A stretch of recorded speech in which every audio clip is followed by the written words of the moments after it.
Hello, I'm Isaac Hayes III, founder and CEO of Fanbase. Listen to what I'm about to tell you. The window to invest in Fanbase is closing. We've raised over $10.6 million of our $17 million goal. That means there's room for less than 6,370 people to invest in Fanbase for the average amount. The minimum to invest in Fanbase right now is $399. That makes you an owner in Fanbase today. Go to startengine.com/fanbase to invest. Why? Because current social apps have taken advantage of users for far too long, with content suppression, shadow banning, harmful racist content, and no real tools for monetization and equity. Fanbase has over 1.4 million users and counting, allowing anyone to reach all their following and monetize their content from day one. Social media is the new TV, and whoever owns the apps that distribute that content have the opportunity to own potential billion-dollar companies. While big platforms with uncertain futures are failing to serve their users, Fanbase is stepping up to fill the gap. Don't wait until it's too late. Invest now, invest for yourself and your future. Go to startengine.com/fanbase and own the next generation of social media.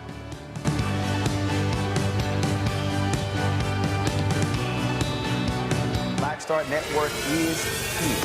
Oh, no punch! I'm real revolutionary right now. Thank you for being the voice of Black America. All momentum we have now, we have to keep this going. The video looks phenomenal. See, there's a difference between Black Star Network and Black-owned media and something like CNN. You can't be Black-owned media and be scared. It's time to be smart. Bring your eyeballs home. You dig?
What's up, folks? Today is Wednesday, September 4th, 2025. Coming up on Roland Martin Unfiltered, streaming live on the Black Star Network. Yes, it is the 7th anniversary of Roland Martin Unfiltered, the 4th anniversary of Black Star Network. And so we're going to have several people who actually were on our first show 7 years ago, including Bishop William Barber, Linda Sarsour, and others. We got our all-star panel in studio. Lots to break down.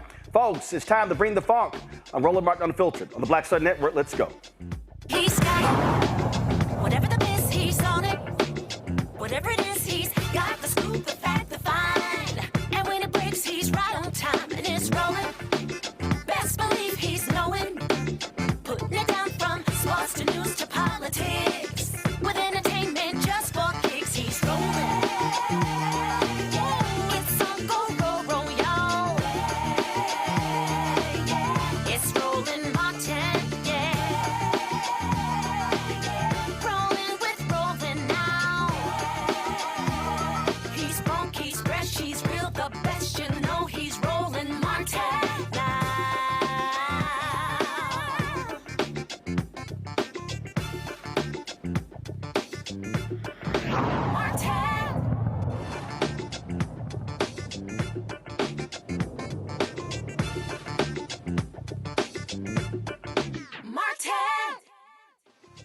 Coming up next on the inaugural edition of Roland Martin Unfiltered, drama on Capitol Hill as Senate Democrats and Republicans clash on the first day of Trump's Supreme Court nominee Brett Kavanaugh. Kristen Clark of the Lawyers Committee for Civil Rights Under Law, who was in the hearing room, will join us live. A black woman who was mistakenly voted in Texas is headed to prison. Yes, prison. She and her attorney are going to join us live as well. He has picked up the mantle of Dr. King's Poor People's Campaign. The Reverend Dr. William Barber will join us live to discuss that and why it's time to end voter apathy, especially among black folks headed into the midterm election. We'll also recap the homegoing celebration of Aretha Franklin and discuss why her family is blasting the eulogy delivered by Atlanta pastor Jasper Williams Jr. Plus, Colin Kaepernick and Nike, they've got conservatives in an uproar over making him the face of Nike's 30th anniversary of their Just Do It campaign. And, of course, Black Twitter will be on fire tonight for the first night of BET's miniseries on Bobby Brown. Folks, it's time to bring the funk on Roland Martin Unfiltered. Let's go. Folks, a whole lot has changed since that first show, literally across the street. That's where we were. Totally different show, new look, new studio, all that good stuff. It was a whole bunch of stuff we could not afford 7 years ago, so everything looks a lot different now. So it's been an amazing 7 years. More than 40,000 people have joined our Bring the Funk fan club, providing donations, making it possible for us to do this show.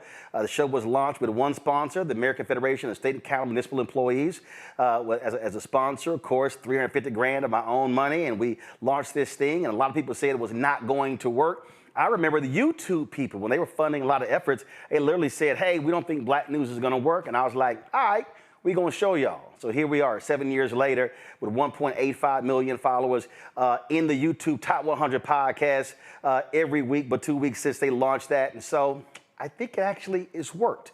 And even now, 7 years later, we still are the only daily news show that centers African Americans in the country. One of the first guests that we had that first episode was Bishop William Barber, of course, co-convener Repairs of the Breach Poor People's Campaign. He joins us right now. Bishop, always glad to have you back. Again, a lot of people said it wasn't going to work, but again, we remain focused and faithful, and here we are. Well, you know that song, they said I wouldn't make it, but you're still here today, brother. And not only just here, but here making a difference. And I want to say right off the bat, there's 1,000 preachers out there I know, particularly that benefit from what you do. I'm going to give $1,000 today, commit to that, and 1,000 do that, that's $1 million. We have got to understand how important what Roland has done, not for himself. He could have done something else, but he does this for the cause, for the people. I went back today, Roland, I did two things. First one, I said, I'm going to put on a suit for the anniversary, you know. I'm going to get a little fly. I want to let you know you ain't the only one who can get fly, bro. And then I said, I wanted to go back to W.B. Du Bois. W. Du Bois said, look, you got to have black media number one, to empower the black community. Because if not, you get beat down so much you don't even believe you can do things. Number two, to counter anti-blackness. To counter anti-blackness, you do this every day. And then number three, to humanize the people, to humanize the struggle. There are people, Roland, that you've had on this show, nobody else would have had them on. They would not have had anywhere else that they could. I remember when you brought the people on from Cancer Alley. Now that, you know, they're on other places. In fact, one of the ladies who's one of the founders of St. James, the fight down there, she's in Rome today. Potentially meeting with the Pope, but she came on this show first. And then the last thing is to ensure a diverse perspective. It was black media, y'all, that first told us that COVID was airborne. That was the first people, it was black media. Mm-hmm. It was Roland and others telling us, wait a minute, there's something else going on here. While some people were saying, well, black people are just more susceptible to this particular, what would later be a pandemic, you were telling us that it's airborne. You were warning us. And I want to believe that there are people who are alive today who would not be, and there are people who died and their lives would have never been honored. I remember one day, Roland, you let me come on and talk about a sister who lost 25 members of her family in a 30-day time period in Mississippi because the Mississippi governor would not expand health care. I mean, nobody would have told that sister's story. And so, Doc, look, man, I'm so glad. I was thinking about 7 plus 4 is 11. 11 is a prime number. A prime number is a number you can't do nothing with but take it. You can't divide it. You can't divide it. You can't, but it's just a prime number. Yep. 11. The only way you get to it is 11 times 1. So, Doc, thank you for being a prime number. And prime brother. What also jumps out, and I talked about this, Dr. King's book, Where Do We Go From Here, Chaos of Community, and he said that there were 4 institutions primed to liberate Black America, and one of the 4, he said the Negro Press. And this is what he said. He said, too many Negro newspapers have veered away from their traditional role as protest organs agitating for social change and have turned to the sensational and the conservative in place of the substantive and the militant. And, I've had some people stop me and they said, I had brothers who worked in the White House or other places said, hey, man, I really think you need to add entertainment, you need to add sports to get more eyeballs. And I said, let me tell you what happens. If you go down that pathway, then that's what you're going to focus on, and news is going to get left behind. And I said, I got nothing against entertainment, nothing against sports. But if you look at the YouTube Top 100 podcasts, nearly every African-American other than this show is sports and entertainment. And I said, we got too much of that already. We got to have a place where that's all we focus on is news and information. That's right. And use the sports figures to do that. See, the difference is you'll bring somebody like Spike Lee on or somebody to talk about the issues. And that's genius, brother, because we also have to make people respect our artists and our sports figures as something other than people that can just run with a ball or dunk a ball or they're acting, that they actually have a perspective and a platform. The other piece of that, Roland, you're so right. People will tell us what we ought to do, but guess what? Sometimes those same folk, let them get in trouble, who they run to. Mm-hmm. Oh, trust me. I get those text messages and phone calls, and to that point, there's a reason why in our living room set, I got Mr. B, Harry Belafonte, who I had great respect for. He's one of the pieces. I've got James Baldwin, but also Ida B. Wells Barnett flanking him. And so it's not that I don't believe that artists are important, but they serve a vital role. And that's the thing that we have to understand. And I just think that when we're so fixated on if LeBron or Michael Jordan was the GOAT, if we're so fixated on the latest movie or the latest song, then when stuff happens in Washington, D.C. or state capitals, county government and city halls and school boards, then we go, oh my God, how do we not know this? It's because our attention was diverted in somewhere else. That's right, somewhere else. And people use that to keep it somewhere else. They want, even with our athletes, they want to lock them down in contracts where they can't even speak what needs to be spoken. That's not our history. Our history is that if you look at what Jackie Robinson did, you remember when Kareem Abdul-Jabbar and James, and they got together and brought Muhammad Ali in. That's the true tradition of our work, is that we are in a fight and a struggle. And we've been in one for the soul of the democracy, the soul of civilization, and we don't have time to be one-dimensional. We really don't. We need all hands on deck. I was telling somebody just the other day, every athlete, every actor, every preacher, every person, Trump did something the other day and it kind of missed it. You talked about it when you said, listen, this man now wants to take an executive order and undermine voting rights. And I've looked at even some of the other news. They've not talked about that. I understand the sensationalism and the necessary around, for instance, the Epstein files. But one of the things you do, you can multitask. A lot of the other media, they can't multitask. They get stuck on one thing, one perspective, and that's all they do. You have shown us over these years that, in fact, you have to multitask, because when it comes to Black folk and poor people and low-wage folk and other people who are suffering in this country, in this world, they don't face just one problem at a time. Mm-hmm. They don't face one problem at a time. They face many problems, and a lot of them we don't have to continue to face if we can organize our power. Yep. You remember, Roland, when we had the conversation when everybody was talking about what couldn't be done, and we had the conversation about, listen, did you all realize that poor people, for instance, now, and black people and poor and low-wage brown people control 40% of the electorate? People weren't talking about that. People said, what? Is that true? Yes, it's true. Now the issue is, what do we do with that? I'm glad, Doc, that you push us, that you push the community, that you push into the community and into the consciousness, things that make people say, what? What in the world? Because if we don't have that kind of conscious shaking, then we're never going to have the kind of community shifting that will be necessary to face the challenges of today. Also, where we are, and this is, and you and I talk about this a whole lot, and we know there are people who are friends of ours, who are frat brothers of ours, who hate this. We also got to have black accountability. It's a lot of people who say they represent black interests, yet don't like to be challenged on what they're actually doing.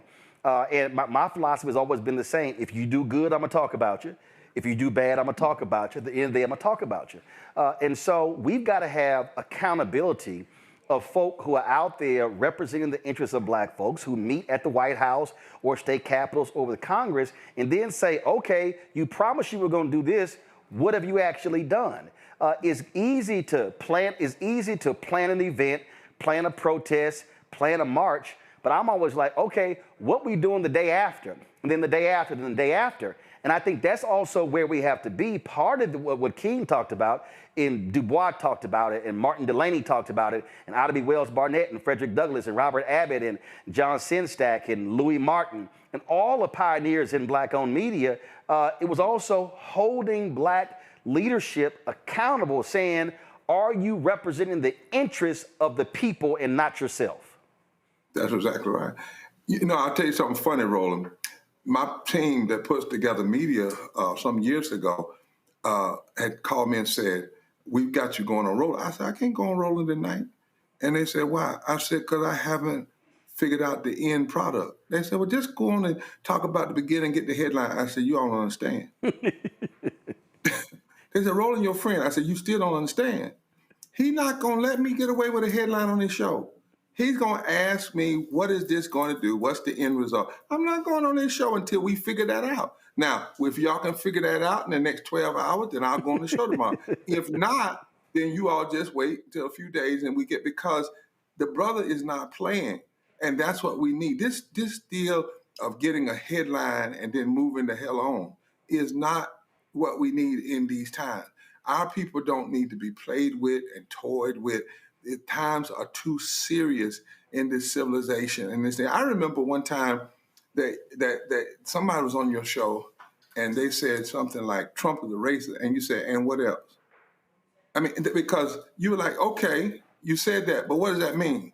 Where are you going with that? Where does that get you? What else?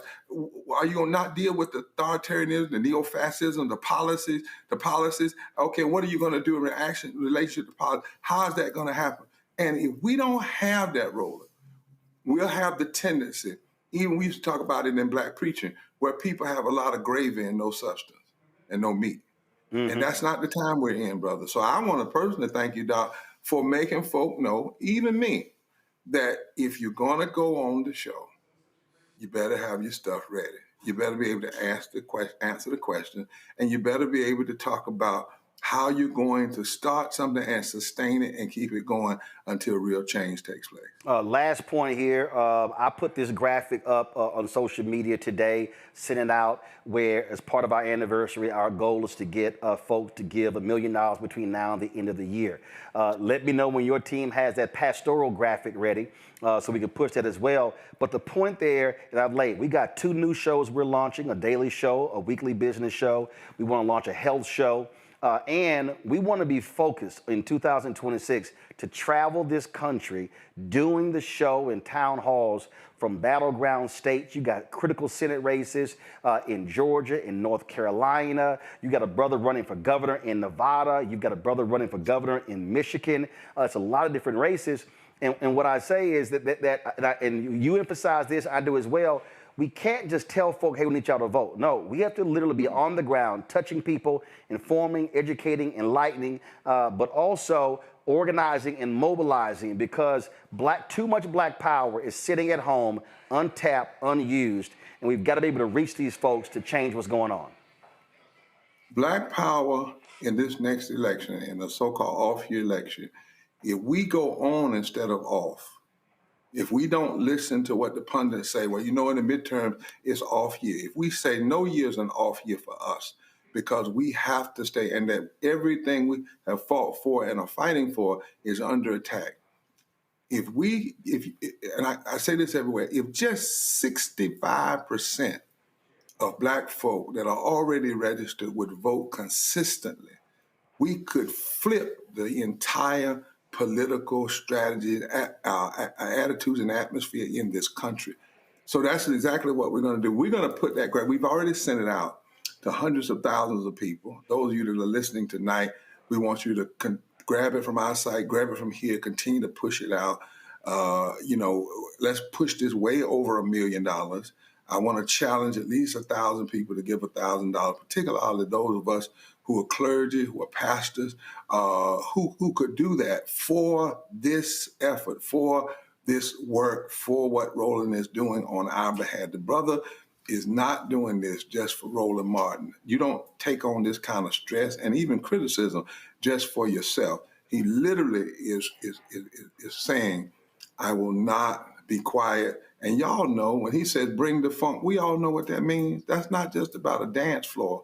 That is about that I'm getting in the middle of this arena and we're not playing, because our people are not to be played with, and the times are too serious and the issues are too important, and our power is too great for it not to be unleashed and used the way it could be. Indeed. Bishop William Barber, appreciate it. Thanks for the support, the prayers, and Repairs of the Breach Poor People's campaign. Has been a consistent supporter of this show, putting your money where your mouth is, and so we appreciate that. It's a lot more work to do. I know you got a plane to catch. I appreciate you being on the 7th anniversary show. Thank you, my brother. 06. Yes, sir. Thanks a bunch. Folks, going to go to break. I got a panel there ready to chat. We'll be right back on the 7th anniversary of Roland Martin Unfiltered, 4th anniversary of the Black Star Network. Folks, back in a moment.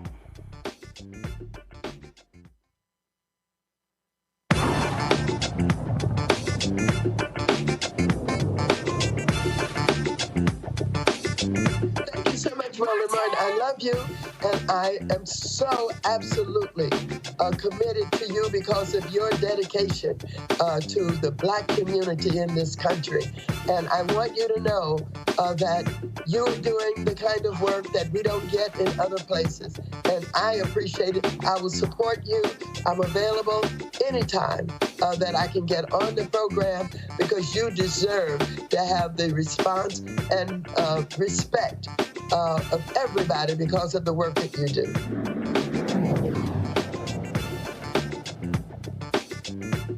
Next on A Balanced Life, here on Black Star Network, we're talking what it means to be a balanced young adult and turning 21. I know 21 is one of those ages where you think you're grown. You can do whatever you want. The law says that you can.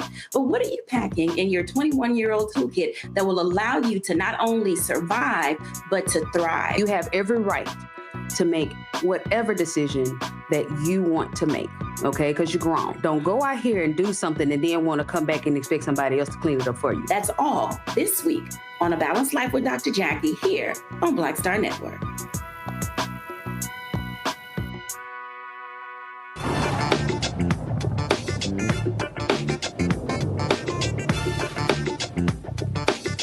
Thank you, dear brother, and I would hope that you would continue to get the message to the masses as you do. There are many places where I'm not welcome, but I know that I'm always welcome, and you always treat people with a great degree of dignity and respect, and it means a lot to me to know that we can get a message out to the masses. So thank you for helping us do this.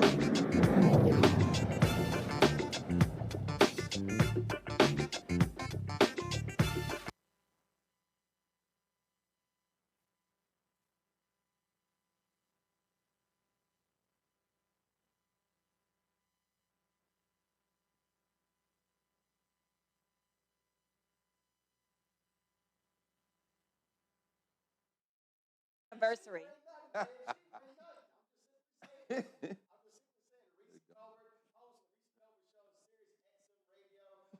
DC, that's right, the cussing Reese. Of course, Michael Brown, former member of the DNC Finance Committee, and don't bother that little youth group he's a member of. That's right, that's called the Fly-Away Signal. That's what that is. Of course, my alpha brother, Dr. Mustafa Santiago Ali, the only fraternity here, former senior advisor for environmental justice at the EPA. Also, Eugene Craig, CEO, X Factor Media, Inc., and he is probably, Trump cusses him out more than he cusses me out. Randy Bryan, entrepreneur, author of Never Said, 25 phrases you should never ever say to keep your job and friends. Shockingly, she's actually in the country. Dr. Greg Carr, Department of Afro-American Studies, Howard University, host of The Black Table on the Black Star Network.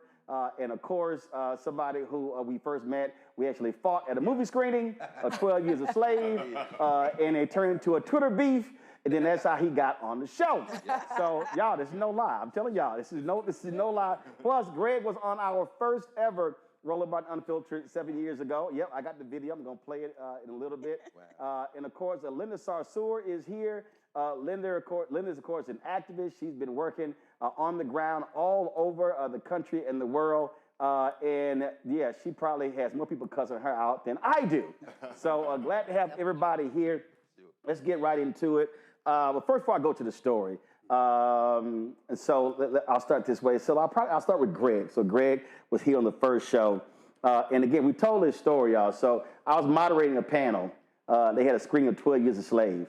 And so a sister asked me a question, and I said, I'm a free black man. And she went off, you ain't free. I was like, what the hell you think you're talking to? And so then she started going at it, and I was like, let's go. Right. And so Greg was on the front row, and so Greg started talking. So then we go to social media.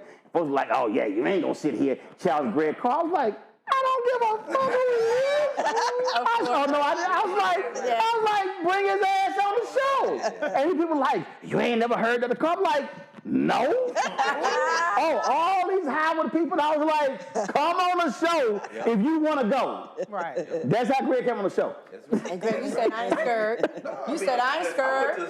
I went to sleep. Next morning, like I say, Twitter was fighting. No, Twitter. He fights everybody. He really does. Right. Roland was fighting about 1,000 people. I'm like, and I got her, I've known that young lady since she was 14. She was my student in Philadelphia. Shanice Thompson. She now has a PhD. My colleague at Howard. We hired her. She wow. And I never let the day pass. I would not be down here Roland Martin if not who was so mad when you said you were free. She said, how you going to be free? It's the prison industrial complex. And then, he going to argue with everybody. That's my kid. So I'm like, hold on. I was like, bring your ass. I was like, I ain't scared enough, y'all. Let's go. Roland never said. That's what happened. That little green room at TV One, right? Oh, yeah. That was at 101. Not 101 Constitution. There was where NBC News Channel. Yeah, and Joe Scarborough, all them be sitting in that little room. Y'all remember that little room? What's the guy that wrote Bob Woodward? They all be sitting around. Roland come through and they'd all stop. Hey, Roland, what's going on? I'm like, oh, so y'all know him for real? No, y'all never put him on your show, though. Ain't been that much black before or since. All in one place. So let me go to Reese. Let me tell y'all. So when Reese first came on, Reese was trying to be a normal commentator, and I was like, not normal. So the first couple of times, I was like, listen, I ain't call your ass for you trying to be like everybody else. I was like, the person who I saw on Twitter, I need you to bring that energy here. Period. She's like, really? I'm like, yes, I don't need you trying to sound like the rest of you. She told Tip, I was like, Reese, we don't do that. We don't do that. She's like, oh, I can cuss. I was like, the show called Unfiltered. And so she has used the word MF at least 7,000 times. At least, yes. Because I've been on the show for 5 years. So 7,000 sounds about right. Yeah, right. And people were like, I can't believe you're putting that cussing woman on the show. And I was like, I own this shit. So what's your problem? And then, of course, got the Sirius XM radio show, all that good stuff. Indeed. Fuck you. Here I am, bitch. Wow. Where can we find you? I'd like to look you up. Whoever had an issue. People were bothered, and I was like, I don't really care what y'all think. But where can we find them? Where can we find them? Right. So they still out there running them out because the whole point, whether it was at TV One or here, the whole point was to create a platform for non-traditional voices who would never get called by the other networks. They wouldn't. They would. I mean, I was at CNN for 6 years. I knew it took me 4.5 years to get there. So I knew how they played the game, who they put on. Absolutely. And so the whole point is, how do you expand the universe? And I remember at TV One, there were people who they were like, oh man, I think it was 16. All these, man, they hiring all your people. I was like, yo, Jeff Zucker can hire everybody. I'm gonna go find a whole new crop. And then they go hire all of them. I'm gonna go find a whole new crop. So that was the whole point. Because I knew the game that they played and how they gatekeeped as to who they would put on the air to speak on various issues. But that was all 3 networks because that's all of them. All of them. I mean, there isn't a cable and broadcast. There isn't a black person probably doing commentary right now on cable news that didn't come through the Roland Martin ecosystem over the last decade.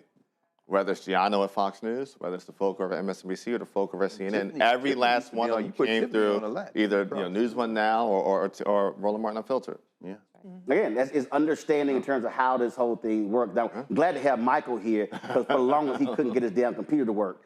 I mean, it was like, you know I ain't lying. See, I mean, all the Omega was coming out. The lighting, the internet, the laptop. I was like, Michael, just bring your ass in. We can't. What was the deal, Michael? What was going on? Well, after Hannity and O'Reilly fired me, you picked me up. And I appreciate that. Thank you. That was very kind of you. So we had some technology issues. I don't know what to say. I know your staff, my frat brother in the back, everybody's so angry with me. So my apologies. Congratulations on 7 years to you and your team. Congratulations, folks. Appreciate it. Mustafa, of course, Mr. the Green Man, always talking about the environmental stuff. And again, a perfect example. Again, so many other shows, we're not talking about black people in the environment. That's true. Yep. I mean, you gave an opportunity to put a spotlight on what was happening across the country. And not only did you do it here in the studio, but you also came out to the community to make sure that they knew that they were valued and heard so that people could actually see what's going on. And that's the difference, because all those other shows never showed up in community. So how do you really know what's going on? Right. How can you tell the story properly and make sure that it's authentic if you're not showing up? But you also expand it, because it wasn't just about the environment and climate. It was also about how does it impact housing? How does it talk about jobs? How do we do all these other types of things? Because our communities are holistic. So we've got to be able to address it that way. And you gave the platform for that, not only for myself, but for others also, because that's incredibly important in making sure that other voices who are out there doing the work also get to shine. Got to. Randy, how'd you get here? So this is what's crazy about it. You don't even remember. You were doing a show like on DEI or something. I can't remember. And I was doing shows like with the normal, like you said, the normal stations. I was on there talking appropriately. I did a show for DEI. You completely forgot about me. Then I said, I'm so sick of talking about DEI in this appropriate way because I was getting pissed off because they weren't doing anything. And so I went off one day on a video. And you DM'd me and you said, I want you on the show. And I'm like, oh my gosh, good to see you again. You're like, I don't know who you are. But I remembered being on the show. And I kept telling people, I want to be on Roland Martin's show because I want to be able to talk about it in a real way instead of doing this bullshit that I was doing on all these other networks, that I was the person they would call. Because I wanted to make change, but I was also wanted to keep talking, right? So you have to talk a certain way, and I was playing the game. The way Reese was trying to talk when she came on this show. Right. We ain't doing that, Reese. Right, that's what I was doing. And then you It was twice. Okay, twice. The second time I was like, don't do it. Yeah, but you do automatically do it. Yeah, and then Carol, I got a note from your producer, Carol, her wonderful self, and she's like, come on. And you haven't gotten rid of me since. All right, so let me tell y'all, Linda, so this 20th anniversary Million Man March, all right? So, were all three of y'all stage hosts that day? All right, so it was you, Tamika. Yeah, Tamika was the co-chair. Tamika, Carmen, and yourself. So I'm interviewing three of them afterwards. So I was like, all right, listen, now this is over. I said, so here's about to happen. I said, I'm about to put all three of y'all on Tom Joyner Morning Show, on TV. I said, let me be real clear. When I call your ass, you better answer the phone. I said, if I call you at 7:05 and I got to go live in 10 minutes, I need you to be ready. I said, because I said, your voice has got to be out there in terms of leadership. I said, be ready when I call. They were like, okay. That conversation happened.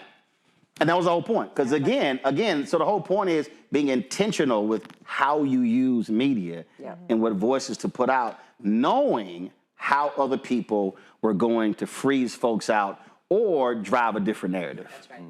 I mean, you always did that for us, Roland, and that's why I'm here all the way in Washington, D.C. to say congratulations on 7 years. You've been someone that has reaffirmed the movement. You've seen the people outside that risk their lives every day for the things we believe in. You were one of the few people that started helping us to put Breonna Taylor's name on an international level. You put her voice out there. She was murdered in March. No one knew about her in March. No one knew about her in April. No one knew about her in May. And then you helped us put her name out there so people knew her name all over this country. And ever since, you know, you've given me an opportunity. As you know, mainstream media don't like people like me. They like to talk about my people without my people, as you know. And you have always said, no, you got to let the people speak for themselves. You've given us that opportunity in this last very dark 2 years to talk about our perspective about what's happening and what we want. So I appreciate you and happy anniversary. Appreciate it. I'm gonna give y'all a true story. So the Women's March, they're having that big thing in Detroit. And so they asked me to speak, and there were haters who were like, no, he shouldn't speak. And Tamika Carmen and Linda were like, oh, y'all can sit y'all asses down, he gonna speak. So when I got up there and spoke, I said, because it was like 3,000 or something like that? 5,000. I said, listen, wherever 5,000 women are gathered, I wanna be. But check this out. So some white women who got upset. They come after, that was sexist. They were going crazy. And the sister was like, listen, I'm gonna need y'all to be quiet. I need to get my photo. Can y'all just move the hell out the way? But so while they were going off, I said, well, first of all, I said, no, let them run their mouths. I said, because what y'all don't understand is the Montgomery bus boycott started with the women. So I was like, so again, these white women viewed the comment as sexist, but not understanding the history of black protest movement and how women were at the center of it. So they were sitting here looking at it as a sexist thing, having no understanding of Joanne Robinson or any of the sisters in Montgomery and how they started. And that also was part of the problem with the women's march, not understanding how certain folk didn't want men involved, as opposed to saying, no, who got our back? Who with us? As opposed to who fighting us. I mean, it's the same set of white women who were fighting for voting rights and got their voting rights, and black women didn't get it till about 1965. Exactly. So that's the kind of people we were working with. You know, this is things that we went through in the Women's March with leadership. I mean, our leader was Tamika Mallory, who's an incredible black woman, an organizer, activist, and people didn't like to see people in these positions who are powerful and influential and also eloquent and able to articulate the positions of the people that we were from. And Tamika made it very clear. She said any movement that doesn't include her black son is not a movement she wants to be a part of. So just because you have a women-led movement, don't mean that you're only fighting for women. We're fighting for our communities and our families. And that's something that, unfortunately, white women have a hard time understanding, which is probably why we're in the situation that we're in right now. And one of the reasons that the Women's March is essentially non-existent is because by running y'all off, they literally ran off leadership, and I have no idea what the hell they're doing now. So all of that organizing, all of that data collection, all that completely went to waste because they did not want to follow women of color as leaders. Now, one of the reasons I wanted to have Linda here, I saw this on social media the other day, and I kept warning y'all this was gonna happen. So if y'all watch this show, I kept telling y'all about all of these white folks and the birth rate of white people. I told y'all, I talked about it in my book, White Fear. And so everything I put in my book, y'all, unfortunately, has come true.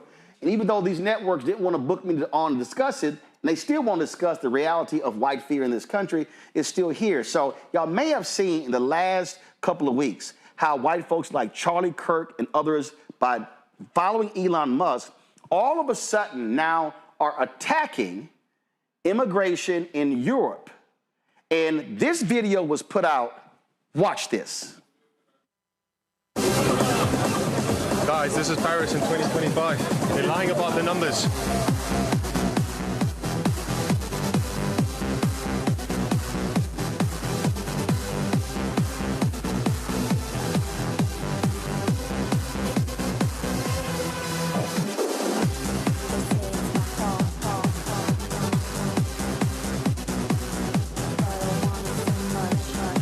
are the new France. Coming soon to you, to a neighborhood near you. So I want y'all to understand what's going on, okay? Elon Musk tweets a lot about the declining birth rates around the world, okay? You had Conor McGregor, who was convicted of who was actually found guilty of sexual assault, hanging out at the White House, complaining about the indigenous people in Ireland losing their cities because of immigration. Now, understand what you're now seeing, that actually has been happening in Europe for the last 10 to 15 years. I was talking about it then when folks were not paying attention to it. And so here's what they're all angry about. They are angry about African immigrants, Muslim immigrants in London, in England, in France, in Germany, in Italy, in Ireland, in all of these white European countries. Now, why are they mad? Whose fault is it that white people stop screwing? It's just a fact. The white birth rate has been declining for the past 30 years. I showed y'all the chart on this show. The only reason Germany's economy is still where it is not because of white Germans, it's because of immigration. I keep trying to explain to people here, especially all these ADOS, FBA, B1 people who know nothing about history, you cannot have a future if you do not have GDP. You have to have people who are living and working and contributing to an economy in order for your GDP to remain where it is. So the United States GDP is $30 trillion. China's GDP is $19 trillion. Why does China, people, remember they were saying for a decade, China's gonna surpass us. But China made a huge mistake with their one-child rule because they said we're overpopulated.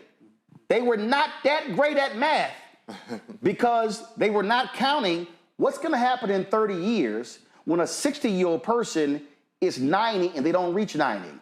Unfortunately, they become an ancestor. So what happened?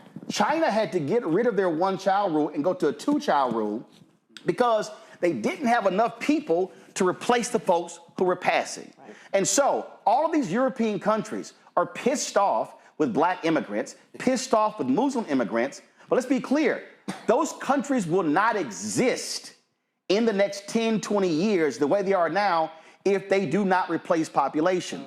But the racism we're seeing, Linda, this is all tied to racism. Charlie Kirk is tweeting these things, Elon Musk tweeting these things. Now all of a sudden, all of these different conservatives are not talking about, oh, this could be us. Well, guess what? Ask Springfield, Ohio, what happens when the white folks leave and die.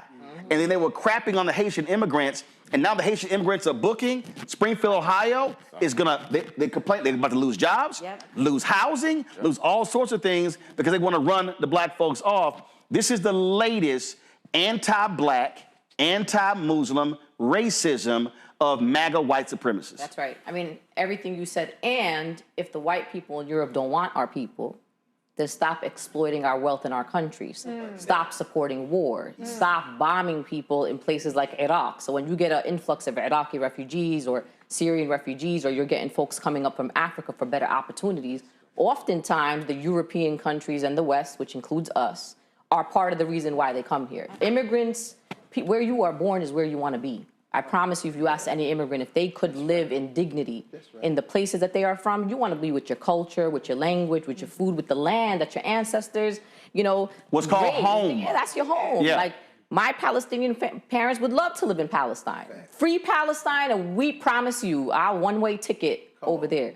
So that's part of it. It's what you said. And also, they have no self-awareness of why there's an influx of refugees coming to it. They had Afghan refugees. You had a 21-year war in Afghanistan. Apparently, one you fought with trillions of American taxpayer dollars to fight the terrorists, which were the Taliban. And then you all withdrew, and guess who the people that are in charge in Afghanistan? The same people you told us you was fighting for 21 years. So there's no self-awareness. Even Central American immigrants, the exploitation we've done in Central American countries, what we've done in Mexico, in Ecuador, in Guatemala, there's no self-awareness. Trust me, a Guatemalan wants to be in Guatemala if they could raise their children in safety and in security. But even, you know from the days of the drug war here, the war on drugs, there's many documentaries. It's not just me. Our own government was involved, you know what I'm saying, in the drug war. And so these cartels that have come up, and anyway, I just watch these people and I'm like, I don't even know what they're talking about. Nola, the reason I'm laughing, because you got all of these immigrants who are coming into France who speak French. I wonder why. Yeah, exactly. Maybe it's called colonization. So if you're mad that they're coming to France, maybe you should have been pissed the French were in their countries. Yeah, absolutely. You know, it's interesting listening to this conversation about how everyone came to be here. And, you know, you don't know this. This is the first time I'm going to tell you this. But, you know, I came from doing all the shows, MSNBC and BBC and Al Jazeera. I was one of the few Black faces talking about foreign policy and national security. Right. And Reese is how I got to be on this show. And when I started doing more Black shows, a lot of people in my world were kind of like side-eyeing me. But what happened was, when I would come back with data from reading the comments, talking to people on Reese's show, being able to talk about what people are responding to in real time, then all of a sudden I became valuable in a very different way. I got invited into the National Security Council messaging space, you know, with all the top, you know, I call this like the gang of 33 or 34, where, you know, you have the Michael McFaul's, ex-CIA directors, and I'm in this space. I am the only Black person in that space. And every single time I had something to say, they didn't necessarily execute, but they listened because I was the only one doing Black media. I wasn't valuable on doing MSNBC and all those shows because pretty much I was saying the same things that other political scientists were saying. You know, I wasn't really saying anything different. I might have had a little bit more personality and my outfit was fly, you know, but you know what I'm saying, that red lip. But essentially, I wasn't really saying anything very different. But it is when I started doing Roland Martin, doing Reese's show, and doing other Black media is when my value increased in a very different way behind the scenes. Because what they were getting wrong in the Beltway, I'm saying that's not working with Black people in Texas. That's not working with Black people in Louisiana. It's just not working. And so that was something that meant a great deal to me in my world. And even still to this day, you know, I walk into these spaces and I still have a different level of cachet because I do Black media. That's right. I have a different perspective. I have different data. I talk to different people.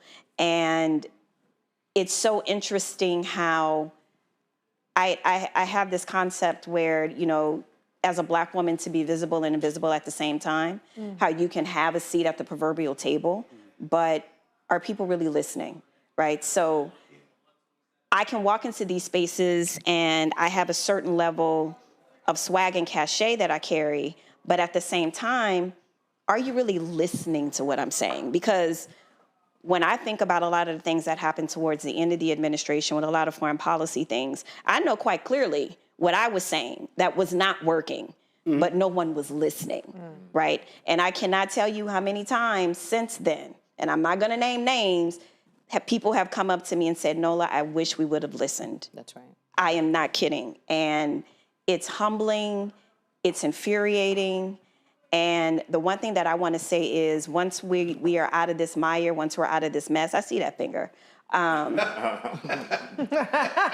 hope. You need to close. I hope that we aren't just decorative at the table, that people actually listen and execute because our lived experiences and perspectives are different and valuable. Eugene, what's happening is, and again, people have to pay attention. What we are seeing is all by design. When it comes to MAGA, when it comes to the Heritage Foundation, this is about whiteness. That's what this is about. So at Peter Thiel's conference, NatCon, okay, Missouri U.S. Senator Eric Schmidt, this is somebody who can't even trace his folk to the Mayflower. But this is, we played this yesterday, this is literally what he said in a 25-minute speech at that conference, and how all of these white conservatives clapped when he said this. The Continental Army soldiers dying of frostbite at Valley Forge, the Pilgrims struggling to survive in the hard winter soil of Plymouth, the pioneers striking out from Missouri for the wild and dangerous frontier, the outnumbered Kentucky settlers repelling wave after wave of Indian war band attacks from beyond the stockade walls.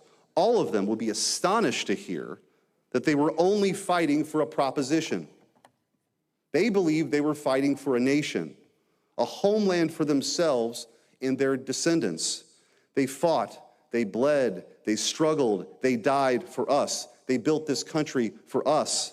America, in all its glory, is their gift to us, handed down across the generations. It belongs to us. It's our birthright. It's our heritage, our destiny. If America is everything and everyone, then it is nothing and no one at all.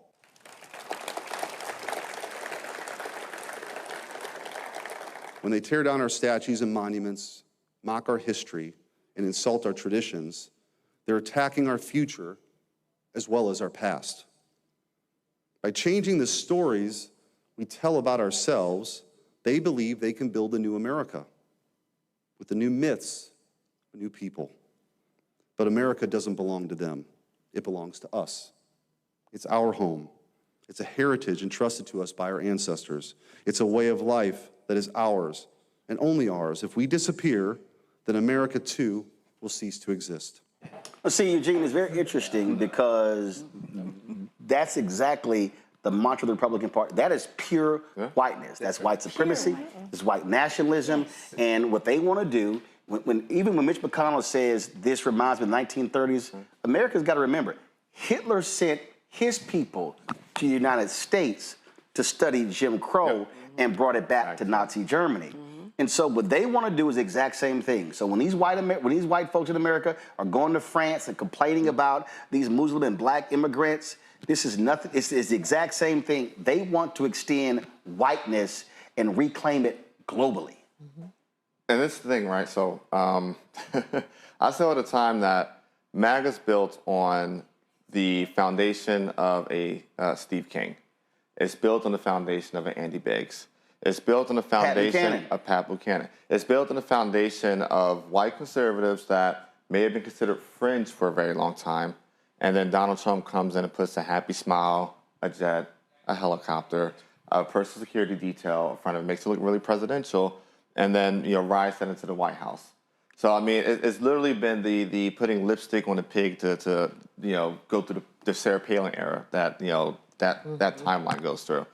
That's what we're dealing with, and now they're very naked about it.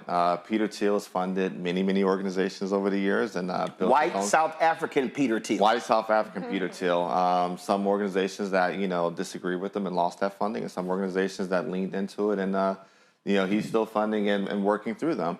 And what one more time, in these rooms, this is where you get the naked, honest truth, where they feel free to speak, as they would if they're in the back cloakroom on the Hill. Now that we got that covered, I get to how I got here. And being the greatest Republican to walk on this set and the one that's still standing. Andrew Lee got me here, told Roland and Jackie, hey, book my guy. We had the black and blue segment, and from there, Roland had me every Monday morning. Which then, I guess, led to that infamous Umar clip that still goes viral every 2 months. So, Michael, here's what's interesting. I'm sitting here looking at Chuck Schumer's feed. I don't see nothing about Eric Schmidt. And see, this to me is a huge problem for Democrats. Yeah. Leadership right now is like, no, we should be focusing on food prices and gas prices and whatever. So this other stuff is a distraction. They even think the Epstein stuff is a distraction. But what's crazy is if you are the Senate minority leader and you can't call out that racist speech, you should not be in leadership. That part. But what would he call out? What would Schumer call out? Well, clearly you're right. But the one thing we being Democrats, haven't understood yet is our messaging. Clearly, that has not worked. The democracy message doesn't connect. It sounds great, obviously, but it doesn't connect. And it's hard for white leaders in my party to call white supremacy what it is. If you have poor white people in America, that have no problem losing their farms as long as the white supremacy agenda is first priority, it's hard to make any argument about anything else. So once they had somebody like the guy who's at 1600 Pennsylvania now saying it's okay to give speeches like that in public and giving people the ability to commit racism right in your face. And if your party leaders don't really do anything about it, it's hard to message that. And white supremacy is, you know, the reason I got to your show, thank goodness, I mean, besides me whooping you up on the golf course, besides that. I know you high right now. Besides that. I know you high right now. Besides that part. I know you high. You can't outstep me or outgolf me. Now go on right ahead. I don't know why you at. Just don't. I have a bad Achilles, so I can't. Oh, okay, all right. That's why you can't finish your shoulder turn either? Okay, go ahead. So when I got into it with Ann Coulter on Fox on the Hannity show, and my days were numbered after our confrontation. And sounds like me and Mika on Morning Joe. But go ahead. Okay, well, yeah, you did have that, didn't you? But when you're on those kind of platforms, yes, you have to conduct yourself differently than being unfiltered relative to your language. But that doesn't mean you have to take a step back from your position and your argument. Right. And a lot of folks get on there and they're so happy to be there. Yep. For example, they throw these contracts at you. I just didn't want a contract from Fox. I couldn't do it. My mother told me not to do it, so I didn't do it. God rest her soul. Yes, thank you very much. So when you take that, it gives you the freedom to not worry about consequences. And so when Ann took her microphone off and got mad at Sean for not basically defending her, I wasn't attacking her. I was attacking her position. That's right. My days became numbered. O'Reilly had kicked me off a long time ago because he kept talking about Jesse Jackson and I didn't like it. So you have to go on with principle and not any fear. And it's hard to do. Randy, I'm sitting there looking, I don't see nothing from Bernie Sanders. Right. I don't see nothing from Elizabeth Warren. And I'm like, what? Y'all weren't aware that speech actually was given? And just know, I actually sent a text to one of Schumer's people. I know you did. I'm sure you did. The problem is that everything goes under the umbrella of white supremacy, and it is very difficult, particularly to have white people who benefit, who are the greatest benefactors of white supremacy, go against it. And so that's what we saw, like you were just talking about in the last election and things. White women, to tell white women, although you know, they suffer for it. We talk about the birth rate. That's why they're losing their rights over their entire bodies, because they have to get the numbers up. They don't have rights, but they still get those little bit of benefits and they cling on to it. And this is why we see other groups that seem not to get it. If we just act a certain way, if we just behave, we will get let into this arena of white supremacy. And if they can't see it now, you're not going to get it. Like, you're not going to get it. And so I believe that the people who are in places of power, they definitely, that power is fueled by white supremacy. And so they're hard, it's difficult for them to speak up against it. They're fearful to speak up against it. Mustafa, the thing here is this here. When you listen to Schmidt say this, Missouri plans on gerrymandering their state. They want to gerrymander Emmanuel Cleaver and Wesley Bell out of the congressional seats. 2 African Americans in Missouri. They wanted to be all Republican. And so what these Democrats don't understand is what Schmidt said, that literally is Republican Party policy. So when he kept saying us, he literally said our ancestors meant this for them and their descendants. And basically said this wasn't meant for none of y'all who now since come. Now, we all knew that was the case anyway, but that's literally what they're saying. When you're saying, so all y'all black people, y'all Latinos, y'all Asians, and you Native Americans, this shit wasn't for you. Right. We probably should remember the words of Malcolm X when he said, he talked about those who are being oppressed and the folks also on the other side of the equation who are doing the oppressing.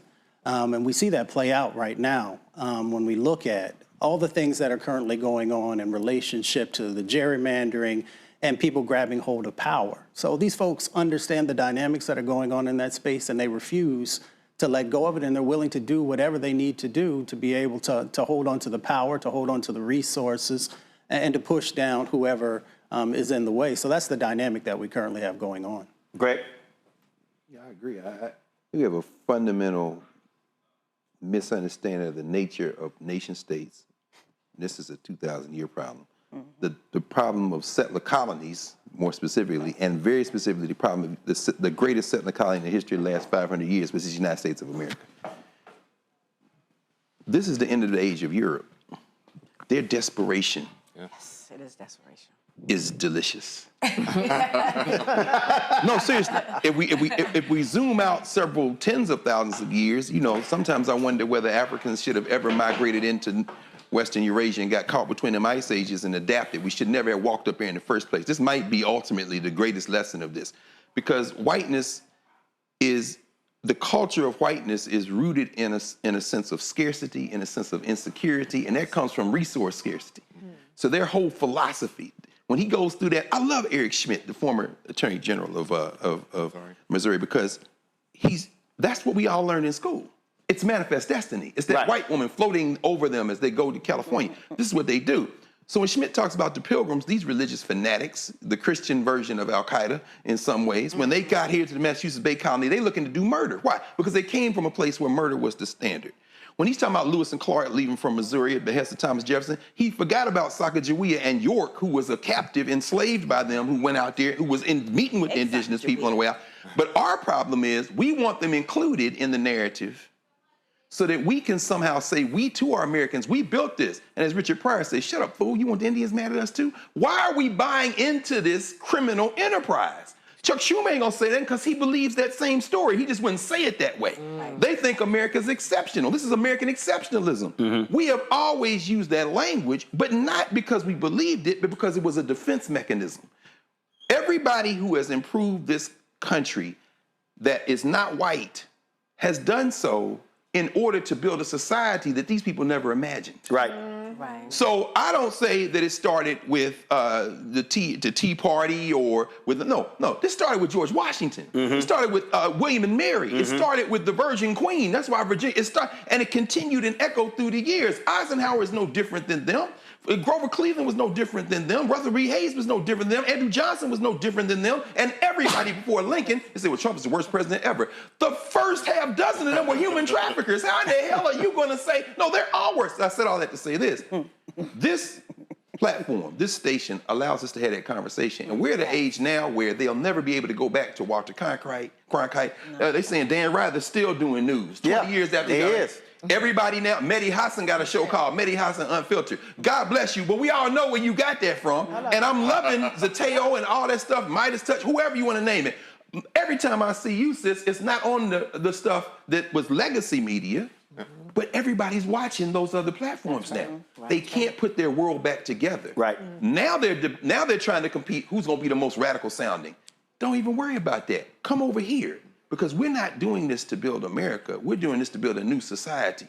I love Eric Schmidt. He's a desperate man, and we're going to break his political back now because the illusion is being dropped that we believe in anything he believes. I want him to keep talking like that. And see, to the point about, we're going to go to break, but to the point about Pat Buchanan, he literally said, our fear is that they will do to us what we did to them. No question. In Mitch Landrieu's book, Mitch Landrieu said the same. He said, white people, he said, my white people, he said, I've been around black people a long time.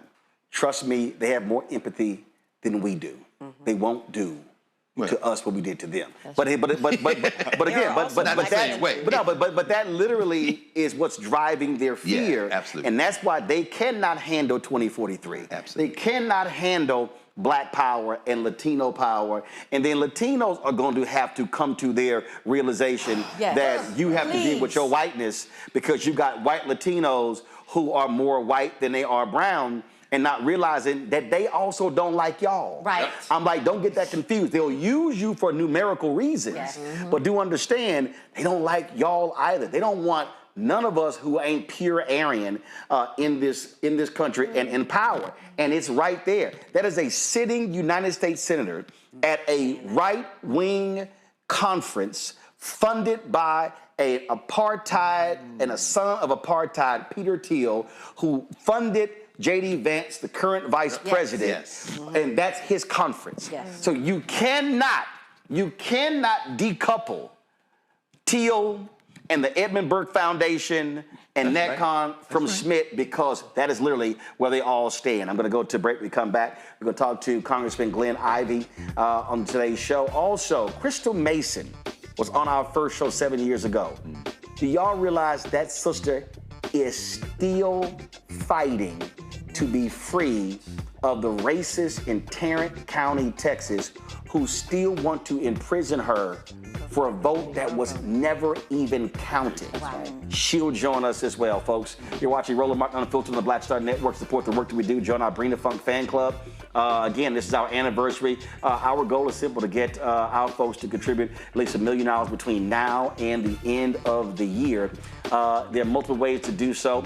Of course, you can do so via Cash App. Use the Stripe QR code. That QR code is right there on the screen. PayPal is R Martin Unfiltered. Venmo, RM Unfiltered. Zelle, Roland at RolandSMartin.com. Roland at RolandMartinUnfiltered.com. Checks and money order to make it payable to Roland Martin Unfiltered. P.O. Box 57196, Washington, D.C. 20037 7-0196. Back in a moment.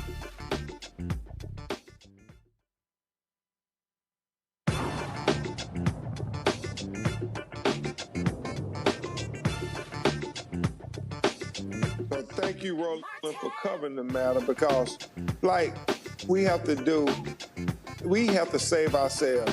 We know the federal government isn't going to save us, and we know the Civil Rights Department, the Department of Justice has been obliterated. And so there's nothing to turn to but us. And so I thank all the activists, I thank the community leaders, the clergy, and I thank you, Roland, and media, black-owned media, who won't let them sweep it under the rug.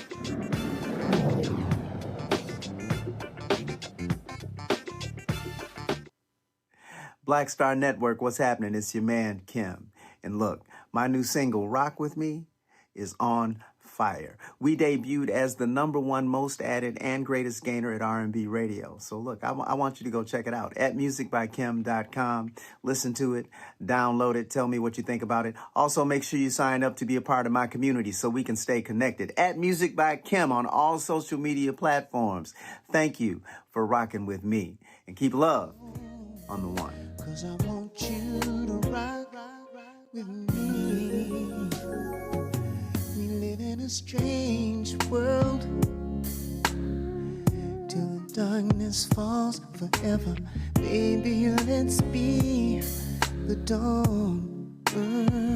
When it feels like it's taking me over, you're making me stronger, my sweet love.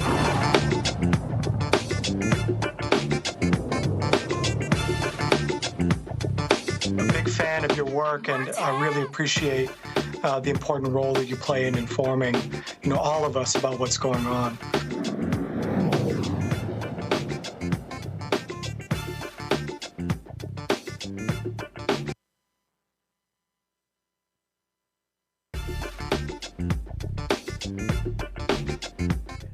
Folks, Donald Trump continues to threaten blue cities, sending the National Guard, even though we know he has no legal authority to do so. Glenn Ivey is a congressman from Maryland. He joins us right now. Glenn, glad to have you here. Before I ask you about that, Glenn, I got to ask you this here. You were you worked in the U.S. Attorney's Office. What do you make of these idiots in D.C. trying to prosecute everybody? And the federal Washington D.C. grand jury they've rejected several of these bogus attempts to hit folks with felonies.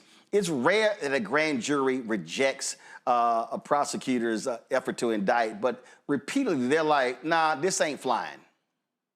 Yeah, that's right. I mean, it's extremely rare for a grand jury to decline to indict a case. But, I mean, they're trying to charge this guy for throwing a sandwich, and they're trying to charge him with a felony.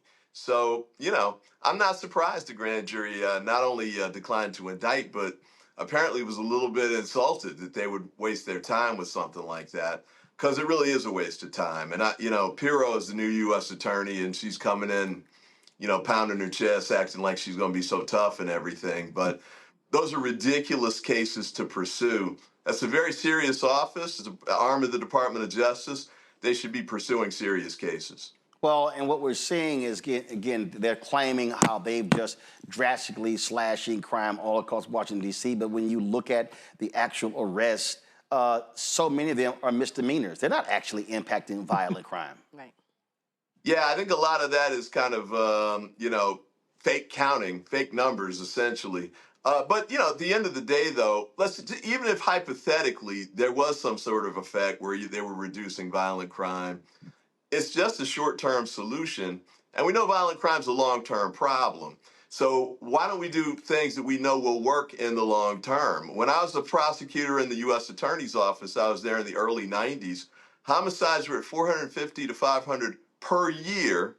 Now they're a fraction of that. And part of the reason they came down is because D.C. has had sustained efforts, not just in enforcement. You want more cops and all of that and have them, patrolling in the right ways. But they had intervention and prevention programs. They're aimed at reaching kids who are in trouble, reaching kids who are at risk, maybe even reaching folks who are already in jail with reentry efforts. When they come out, and 99.9% do, why don't we try and take steps to make sure that they have the skills to reintegrate into the community? And at the front end of it, let's not wait till somebody gets shot and there's a body on the ground. Let's try and see if we can reach these kids, and usually they're very young people, late teens, early 20s.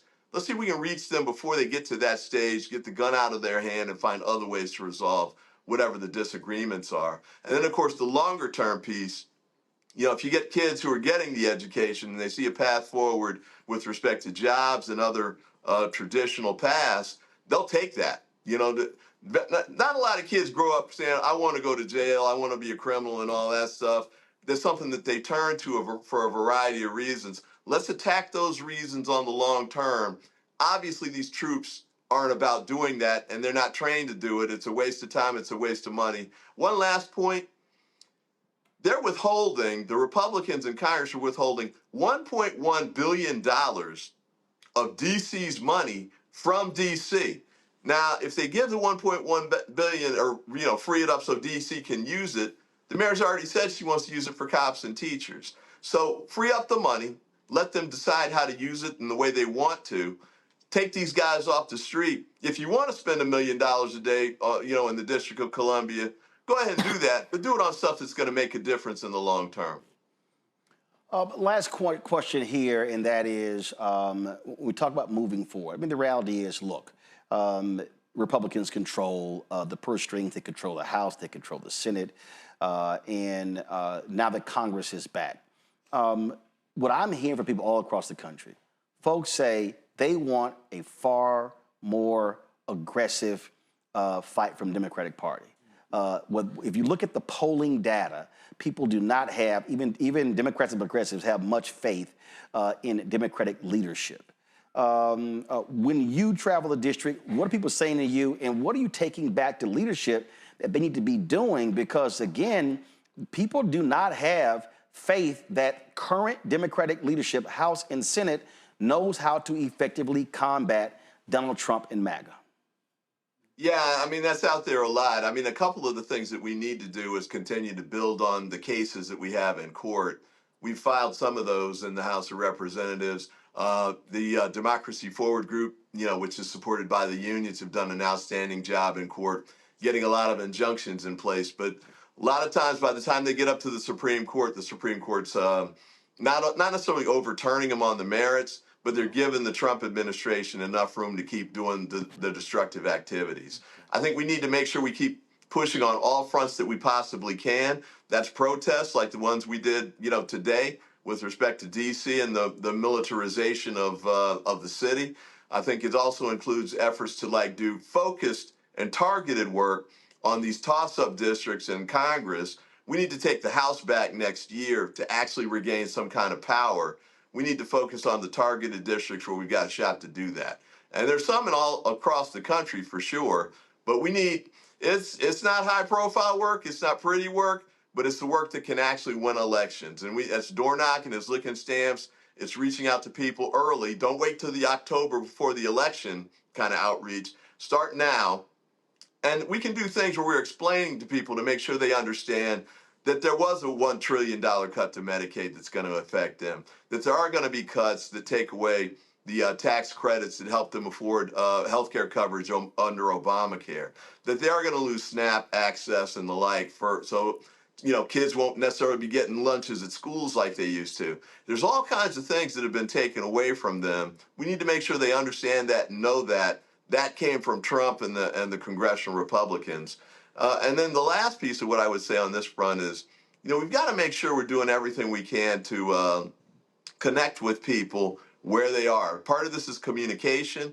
Part of this is making sure that they hear what's going on. We got outflanked in 2024. They had a lot of these, online influencers and the like on the Republican side. We're building that out now on our side so we can battle them on the information war in spaces where we weren't even present before. And people like you, I think, are doing an outstanding job of getting the message out, getting the information out, getting people mobilized, because knowledge is power. And we're definitely going to need that power in the year coming up. What also has to happen, Congressman, and that is individuals like yourself and the Congressional Black Caucus now, not next May, not next June, not next October, now must be challenging Ken Martin and the DNC, the Democratic Governors Association, the DCCC, the DSCC, and all of these Democratic donors, and make it clear to them that they've got to stop listening to white Democratic strategists who refuse to listen to black people,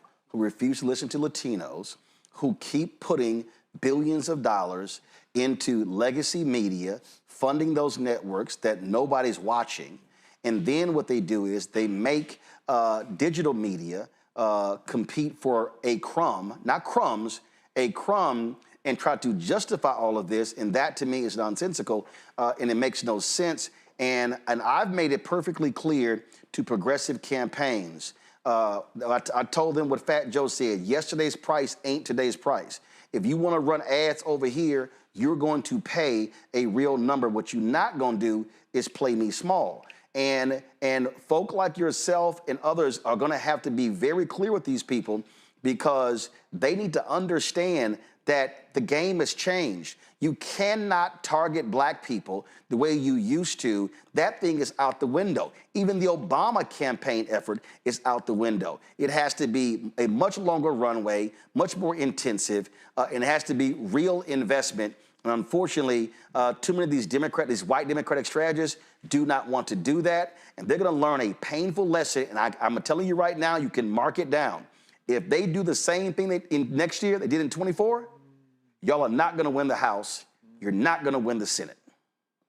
Yeah, that's a great point. Hakeem got a pollster named Terrence Woodbury who focuses on, he does polling in general, but he has a specialty in African American, especially with respect to politics. And one of the things he found was that the messaging really needs to be segmented and reach out to people, not just the folks in my age group, the civil rights age group, and still going to church and all that stuff. But we've got other age groups that aren't reachable in the same way. Going to church on Sunday isn't the way to reach some of them because they're not in church. Going on, as you pointed out, going on broadcast TV, they're not watching broadcast TV. They're not listening to NPR. So we have to find different ways to reach them. But the key point that he made was that, the Democratic Party keeps going after swing voters, they call them. And by that, they mean white voters, pretty much. They mean white especially women. white suburban women. Yeah, frequently white women. His point, though, was if you look at what's happened with their numbers, they've been stable over the last 4 elections. The last person to get a decent number of white women voters was Barack Obama, and he didn't get over 50%. And that was 17 years ago. That's right. Hillary Clinton didn't get it. Kamala didn't get it. That's not moving. Where we are losing votes, though, where we could get it back quickly, is the African American vote. We lost a lot of votes. They didn't necessarily swing over to Trump, although a lot more did than we were expecting. A lot of people stayed home. That's the swing vote that we need to target and make sure we get out, because those are the districts we need to win that can make a difference.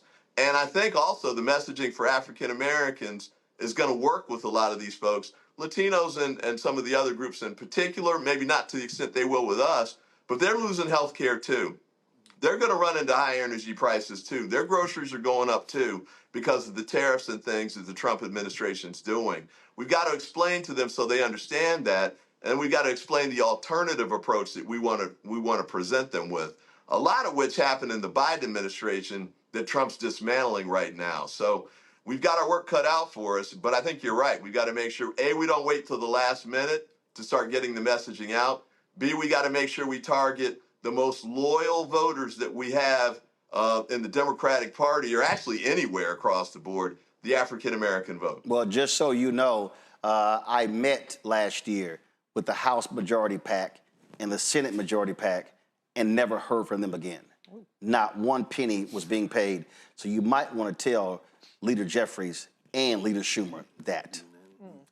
Will do. Will do. All right. And not only that, I think all of us, not just at the leadership level, all of us need to make sure we're doing that kind of work and working with you to help get those things done. Because when we run an ad on your show, or even if it's a local, regional sort of thing, it spills over and can help other people who are running on our tickets as Democrats. It can help them too, even if they're not in our district. So making sure that you have the platform that you need to get the word out, I think is critical for the Democratic Party and, frankly, for the fate of the nation. All right, Congressman Glenn Ivey, we appreciate it. Thanks a lot. Thank you. Keep up the great work. Thanks a lot. Rebecca Carruthers, President, CEO of Fair Election Center, joins us right now from D.C. And Rebecca, it's real simple. If you don't invest, if you don't spend it where what I call low-hanging fruit or your likely voters, they're going to keep losing. And I tell people, listen, I have never self-identified as a Republican or a Democrat, as a liberal or progressive or conservative. I'm black. And I just look at black interests. And the reality is, if I'm speaking to black interests, they ain't gonna happen going through the Republican Party. But Democrats had better realize they're gonna keep getting their asses handed to them if they ignore or treat black people the same way they historically have done. Well, first, Roland, thank you so much for having me on your platform. You are the only person in media who has consistently welcomed me back on your platform over and over. So I want to say thank you and happy anniversary.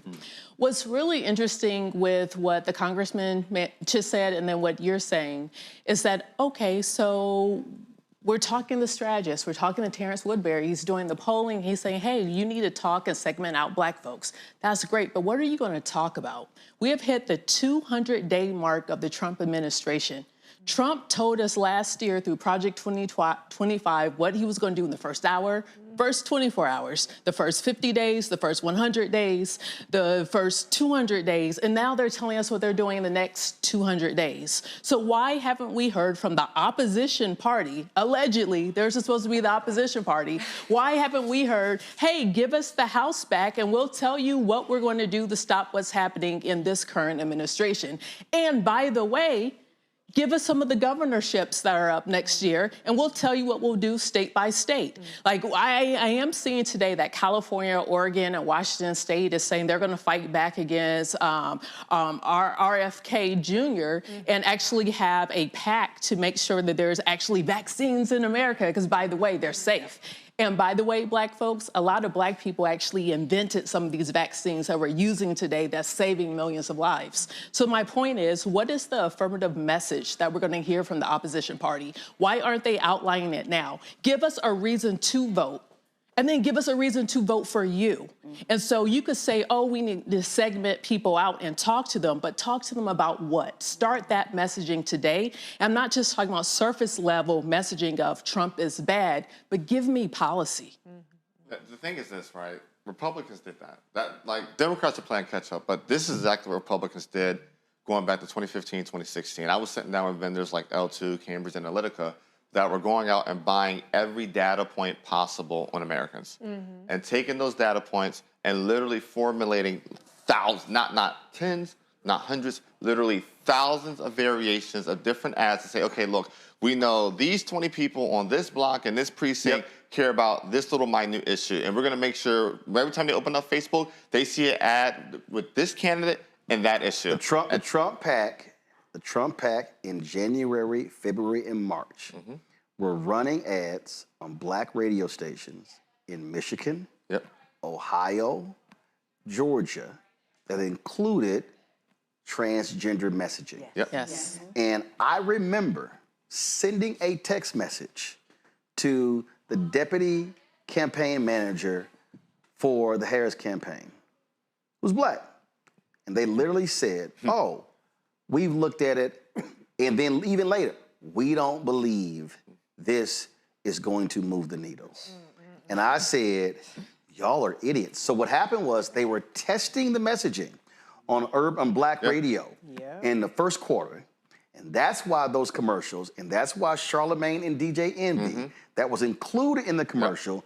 And then when the election was over, the Trump folks said that was their second most effective commercial. And if you watch any college or NFL game, you saw that kind of commercial. Dude, I was in Ohio, Wisconsin, Georgia, was one more battleground state, and North Carolina. I saw that ad a minimum of 6 times during halftime. Halftime, they understood. All they had to do was move anywhere from 1.5 to 3.7%. But Roland, that's the thing, right? Elections, people think that elections are big swaths, right? No. When talk about voter suppression, they think, oh my gosh, like everybody's vote being suppressed. No, elections are a game of margins. It's, hey, I know this is my win number, this is what I need to win, this is what that margin needs to be, and how do we get there? And that's what Republicans do it very well. They figure out that margin and figure out who to peel off, whether it's black men this cycle, whether it's white women that cycle, whether it's the young white man the next cycle, and figure out that margin. And that's what Democrats have to, if Democrats want to be competitive going forward, you got to figure out where you could peel votes off on the margin and then build on those margins and cater and give those people whatever the hell they want. But what it was, Michael, go ahead. So no problem. And when my father was chair of the party, that's how Clinton won. The strategy was, first, are you going to bring, he said to the governor, are you going to bring a gun to a gunfight? Not a knife like Dukakis did. And are you going to try to figure out those margins that you were talking about? So when my father was chair, he was the first, Ron Lester, who we all know, had always been a subcontractor. Hold on, first off, everybody's like, Ron Brown was your father. Yes. Ron Lester was Democratic pollster. Correct, thank you. Ron Lester had always been a Everybody gonna like, Ron Lester had a son named Michael? Go ahead. But he did do my polling when I ran for office. All right. But he had some choice things to say to me too. But he made sure that Ron was a general contractor, not a sub. There you go. So that way, that gave Ron the ability to start passing out to smaller pollsters that could grow and become. And that data was so important on where black folks were relative to Governor Clinton and against, and most Mount Rushmores of Republicans, Ronald Reagan is on their mountaintop. George Bush was that vice president. He should have won that election. But because of the strategy. If Perot hadn't been in it? Because I don't know. I mean, people seem to forget that Bill did not win. He did peel off, no question. No Perot, probably Bush gets a second term. Possibly. But he was in the race. So I'm just saying in terms of success. Bushes should have gotten him out of the race. No, correct. But this wreck is going the way it's going. But the thing here, Reese, again, that I'm gonna go back to what the Trump folks did. By running that stuff in January, February, and March, they weren't waiting till September. They were seeding. They were seeding. They were watching the data and see what the impact was. And it was kind of like, oh, peel. And then when I look at what Jen O'Malley Dillon, and I'm going to keep calling her name, and Stephanie Cutter, and David Plouffe, and Quentin, and all of them. Oh, let's just dump millions into concerts, as opposed to just drilling hard, going in and buying up everything on black radio, everything on black digital, everything on black television. But no, it was kind of like, but the assumption, they're gonna come out. And I keep saying, I kept telling everybody, by the third year of Obama, no black national candidate can run the Obama playbook ever again. It won't work. You have got to run differently to turn out black people, because the person who was 10 years old when Obama got elected is now 27. It ain't the same person. I'm not even gonna get into the black part of all that. I will say that I was on Chicago Public Talk Radio in 2023, and I went to Twitter right after, and I said, "Woo, child, we got work to do," because all I heard from the callers, black callers, was trans and immigration shit. So this had been a cumulative act, and that's one thing that Republicans understand that Democrats don't. Republicans know how to make a thing a thing. It doesn't start out at day one as being the thing. It starts as day one as being like, I don't know nobody cares. But by the first year, the second year, the couple of months, everybody's talking about DI ain't shit, CRT. Then we're explaining, well, CRT is at the college level. by then it's a non-starter. So the Republicans know how to build, how to stick with something and make it the thing that everybody is talking about. Democrats, like you pointed out, we don't think it's moving the needle. So they let shit fester, or they have things that they should be hammering, but they don't because, this focus group didn't say they cared. This focus group didn't blame Trump for COVID. Well, fuck, that's the biggest fuck up that we've seen in recent decades was COVID. And now we have RFK Jr., who is saying that you can't get the COVID vaccine, who's undoing vaccine access across the board, even though this was Donald Trump's achievement. And so Democrats always want to just think that they're gonna have that silver bullet, and they just refuse to invest in making something the thing that people in this country care about. The only person I can say, and I hate to give him any credit, is Bernie Sanders. He drove home this Medicare for all shit, even though he Columbused it from John Conyers. I like to remind people that because they call black people neoliberal You said shields. Columbused it from? From John Conyers, Representative John Conyers. All his progressive shit came from black progressives. But he's built it home. And during the Biden-Harris administration, it was the progressives who was driving home. Today will be a good day to cancel student debt. And then when the Supreme Court said, no, thanks, bitch, they dropped it. And so... As opposed to continue to make it a thing. Look, Republicans get in, your student debt is coming back with a vengeance. And so Democrats need to learn how to stick with something. They need to learn how to make a thing, but that takes investment. That takes more than a talker's call. That takes more than a couple people on TikTok. No shade. Yeah, it does. Dude, been telling them for months. You got two elections in 60 days, one in Virginia and one in New Jersey. Mm-hmm. They should be that's your battleground to test everything for next cycle. Well, I think people forget in 09 and 2010, I was 19, 20 years ago, so bear with me a little bit.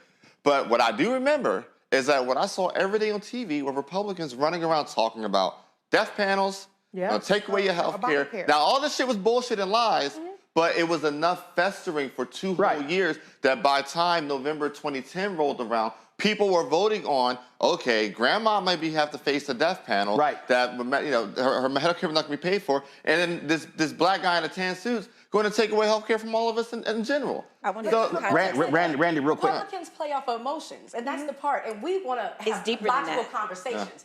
Like they will find a place that people are fearful and just run with that. They make a thing exactly like you said. Whereas Democrats, we will sit there and say, well, let us explain what CRT is. No, they're wrong. Let us explain what DEI is. No, you have to deal with people's emotions and challenge. And Republicans do a brilliant job of that, of scaring people. Real quick, go. It's a dark intel perspective. Like what you want to do is you want to understand pressure points. Like when you think about our enemies, when you think about Russia, when you think about China, they understand us better than we understand us. So the one thing that they're going to tug on, I'm going to go back to a Brittany Griner example, how that dovetails with foreign policy and blackness. Brittany Griner was the perfect person to put in jail because they knew they put Biden up against the wall. It's like, okay, what you gonna do with your black gay woman here? What are you gonna do? What are you gonna give up to get her out? What are you gonna sacrifice? That was a very interesting move. So my point is, because I'm about to get the finger, my point is that it's about understanding pressure points where Democrats, they don't necessarily approach messaging from that perspective. It's the always playing catch up, always explaining, but it is a different way from understanding how to trigger people's emotionality, right? I'm gonna come back to this here. I gotta go to a break. Our next guest, we were talking again 7 years ago. We talked about Crystal Mason, and here we are 7 years later. She still is dealing with the bullshit in Tarrant County. We're gonna talk with her lawyer next. Roland Martin Unfiltered on the Black Star Network.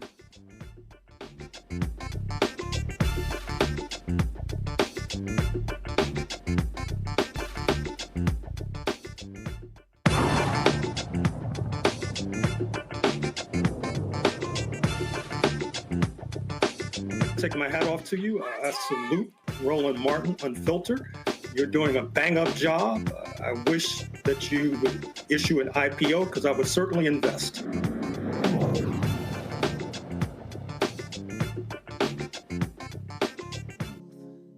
Black Star Network, what's happening? It's your man, Kim.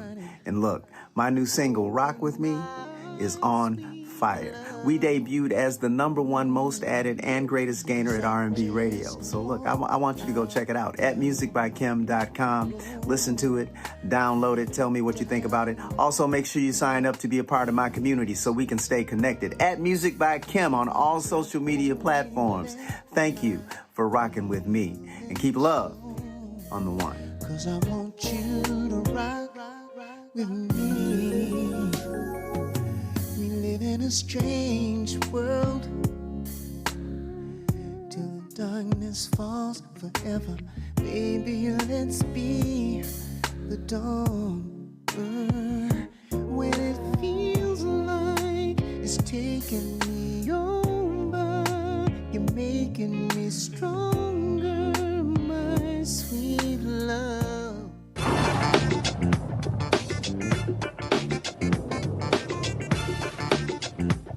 And I appreciate you, and as somebody who's done this a long time, there's not very many platforms like this one. It's what makes it special. You should be compensated for how special it is. And now you've built this with your team. I've built my firm with my team. Folks like us don't have a lot of backup, like I said before. So know that I see you and I appreciate it. And I think that we'll have much more conversations as we go forward. And we should think about teaming up and doing some black-brown stuff. Yeah.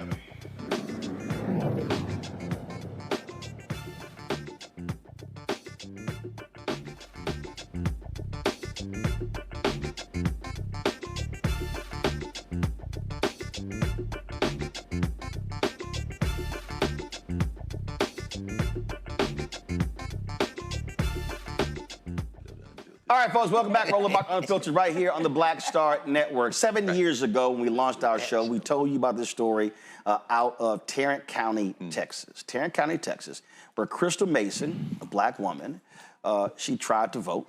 Black grandmother out of Fort Worth. She was jailed for attempting to vote while on supervised release from federal prison. In March 2024, she was acquitted of the charge. However, the racist Tarrant County DA, Phil Sorrells, who should be primaried, urged the state's highest criminal court to review that decision and to convict Mason again. Her attorney, Kim Cole, joins us right now. So, Kim, glad to have you here. First of all, Kim, for the people who don't know, tell again, what year was it that Crystal tried to vote? I'm sorry, Roland, I can't hear you. Can you hear me? Barely. All right, so guys, can y'all fix her audio, please? We want to make sure.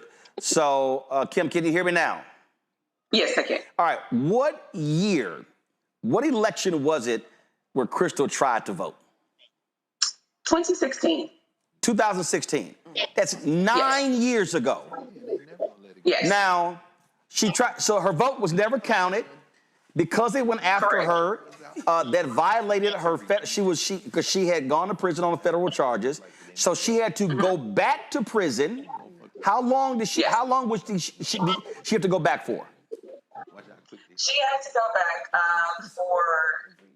she was sentenced to a year. She had to do 10 months in federal prison, and also they reinstated her supervised release.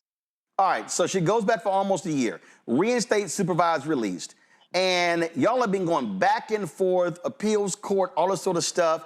And these, and I'm gonna call him a absolutely white racist, they are still trying to jail her. The amount of money they have spent and wasted to put this black woman back in jail for a single vote that never even was counted, even after her parole officer testified that she was not aware that she could not vote. Correct. To me, it's an utter waste of taxpayer dollars and a complete abuse of the system. It was clear that Crystal did not know that she could not vote. In the trial, like you said, the supervisor over the entire district stated that they never informed her that she couldn't vote. He also said that they didn't even have a process in place to inform anybody whether or not they could vote. So nobody informed her. The state's own witnesses testified that they sent her mail to her home address while she was in federal prison. So there's no way she could have gotten the the letter saying that she wasn't able to vote.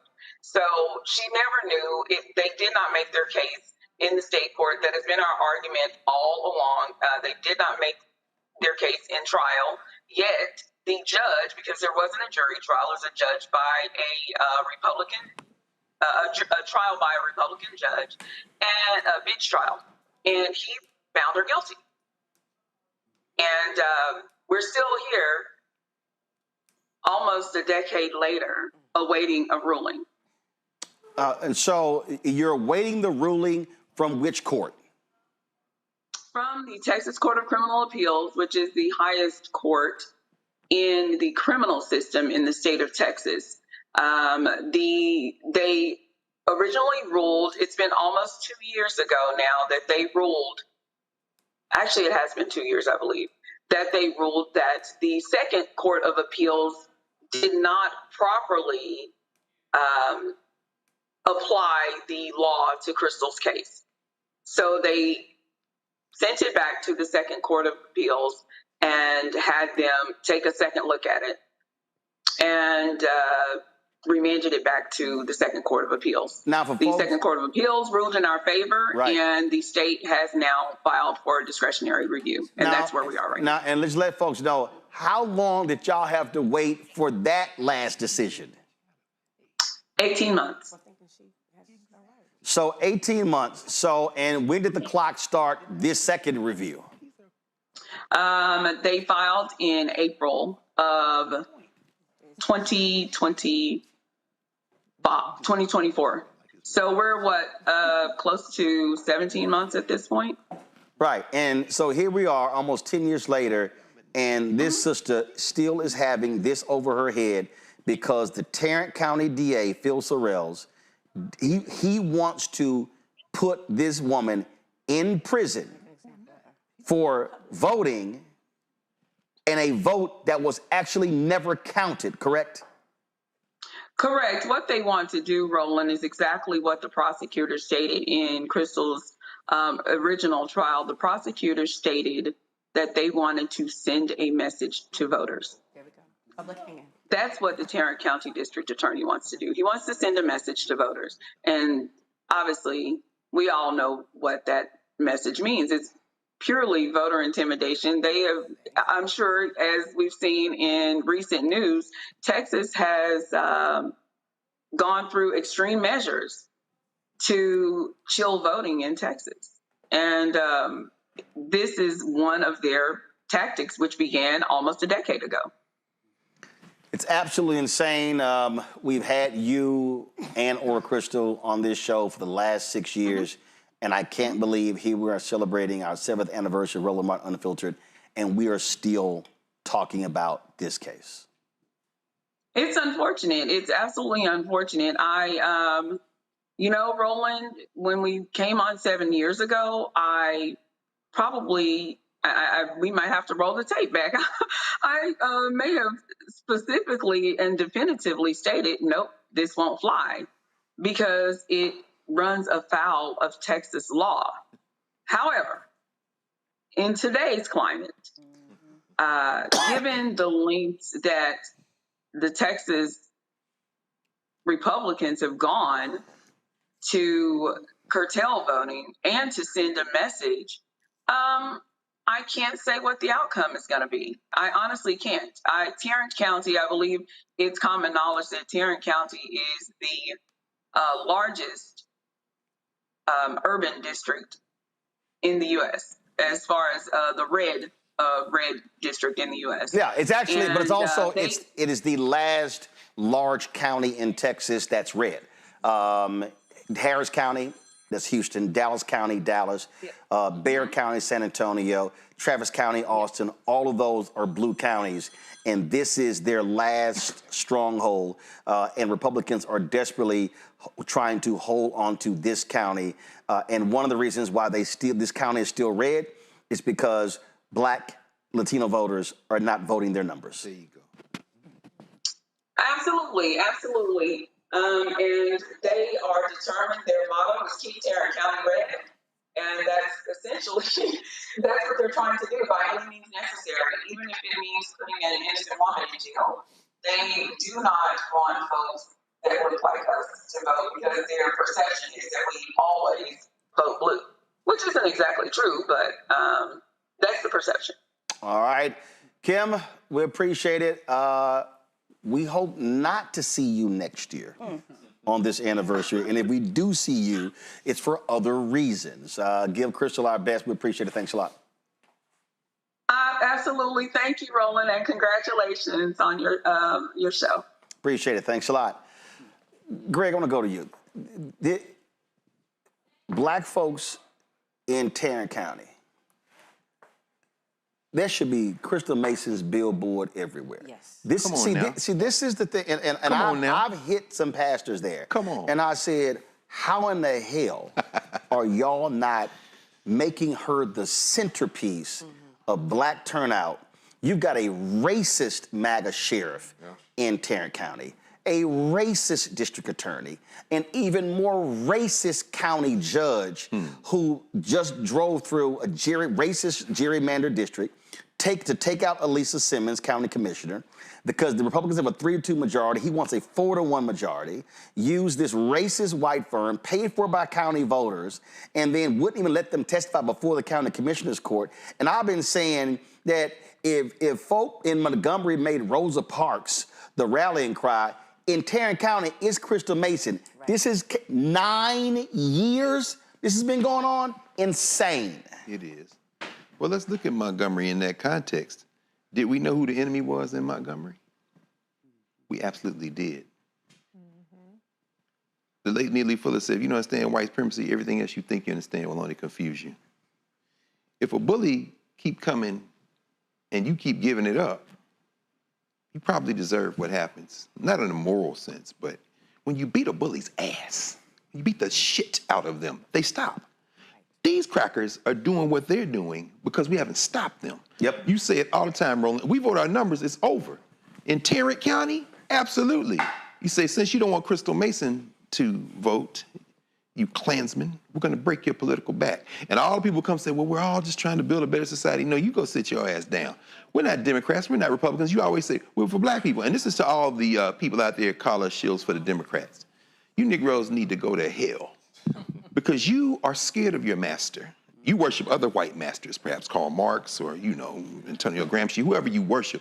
But what you don't understand is that old school black people understood the thing. In Montgomery, you the enemy, Mr. Mayor, you the enemy, Bull Connor, you the enemy, and we're gonna organize. Right. What we won't do today is call a thing a thing. The Democratic Party are racists. They are racists. And they are willing to sacrifice us. We need to use the Democratic Party the same way we used to use the Republicans or any other body. It's a delivery system. So in Texas, finally, let me ask you this, and this goes to everybody.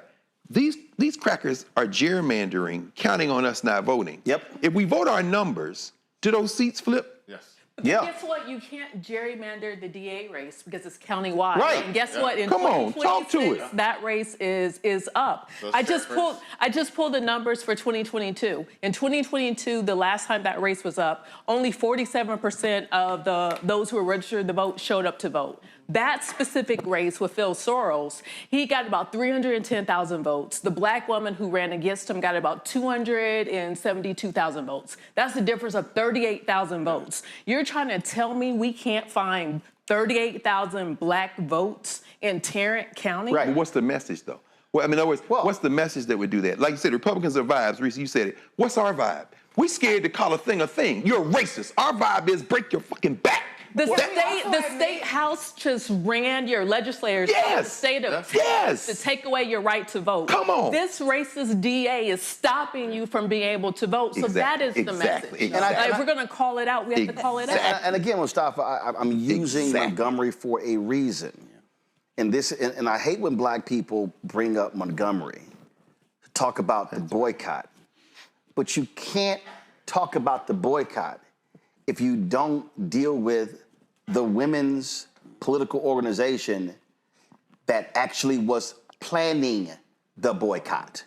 That was Joanne Robinson and those women. So when they got sick and tired, what people don't understand, she sent a letter to the bus company the day after the Brown versus Board of Education decision saying, desegregate.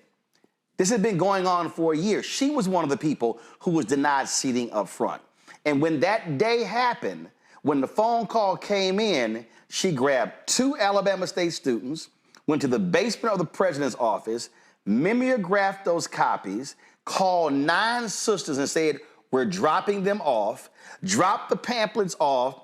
That pamphlet was disseminated to 50,000 black people. And the only reason the white people found out, because a black housekeeper got it and gave it to her white master. And Joanne said they were initially pissed. She said, but what happened was all the press was there at the church that night, and they actually spread the message a lot faster. But that thing was done covertly. Nobody white in Montgomery had any idea. And then she said, because she worked at Alabama State and there were other professors, they did not want folks to lose their jobs. So they sacrificially stepped back and said to the preachers, y'all take it from here. But it doesn't happen unless those black women were already organized and had a plan of action. That's what has to happen in Tarrant County. We keep saying, we went to Kansas City, the Urban League, and they were like, people would turn to vote. I'm like, you hope they turn out to vote. Right. No, you got to go knock on the doors and already know who's going to come out to vote. That's right. And not you hope they turn out. That's right. In Montgomery, they understood, when folks said loose lips sink ships. So they understood that they had to keep things tight. They had to have the strategic plan. They had to make sure that people were not only motivated, but they also had to understand what does the goal look like, as we move down the road. Y'all were talking about, so what is the talking point around what's going on to Sister Mason? It is about illegal lynching. Yeah. It is about illegal lynching that continues to happen not only to her, but continues to happen throughout the black community all across this country. That's right. Folks get that, right? Because they understand how lynching has impacted our communities, and they also understand how the legal system has played a role in that. Yes. And they also should have the understanding of how your vote can actually change that. So our dear sister talked about the DA, right? Yeah. Most folks don't understand how their vote plays into having the DA in there. So we have to make sure that we're utilizing language that our people can actually resonate with, that actually moves through our DNA because of everything that we've been through. There it is. Decade upon decade. So that's the way that I operate. I make sure that I'm creating the imagery and the words that are necessary for folks that I'm working with to really get what's going on. So Crystal, I'm sorry, so Reese, if you say free Crystal Mason, you free Crystal Mason if you defeat his ass. That's true, but I think we need to confront the fact that in our community, as opposed to in Montgomery, there are a lot of people who feel very comfortable with black women being punished. And Republicans understand that when you put a black woman out front, oh well, look at what LaMonica McIver, she is still facing federal charges, trumped up charges for some bullshit, and we barely hear about it. We've talked about it on this show, of course, and in other black media spaces, but is there an uproar? They tried to censure her this week. Why isn't there uproar?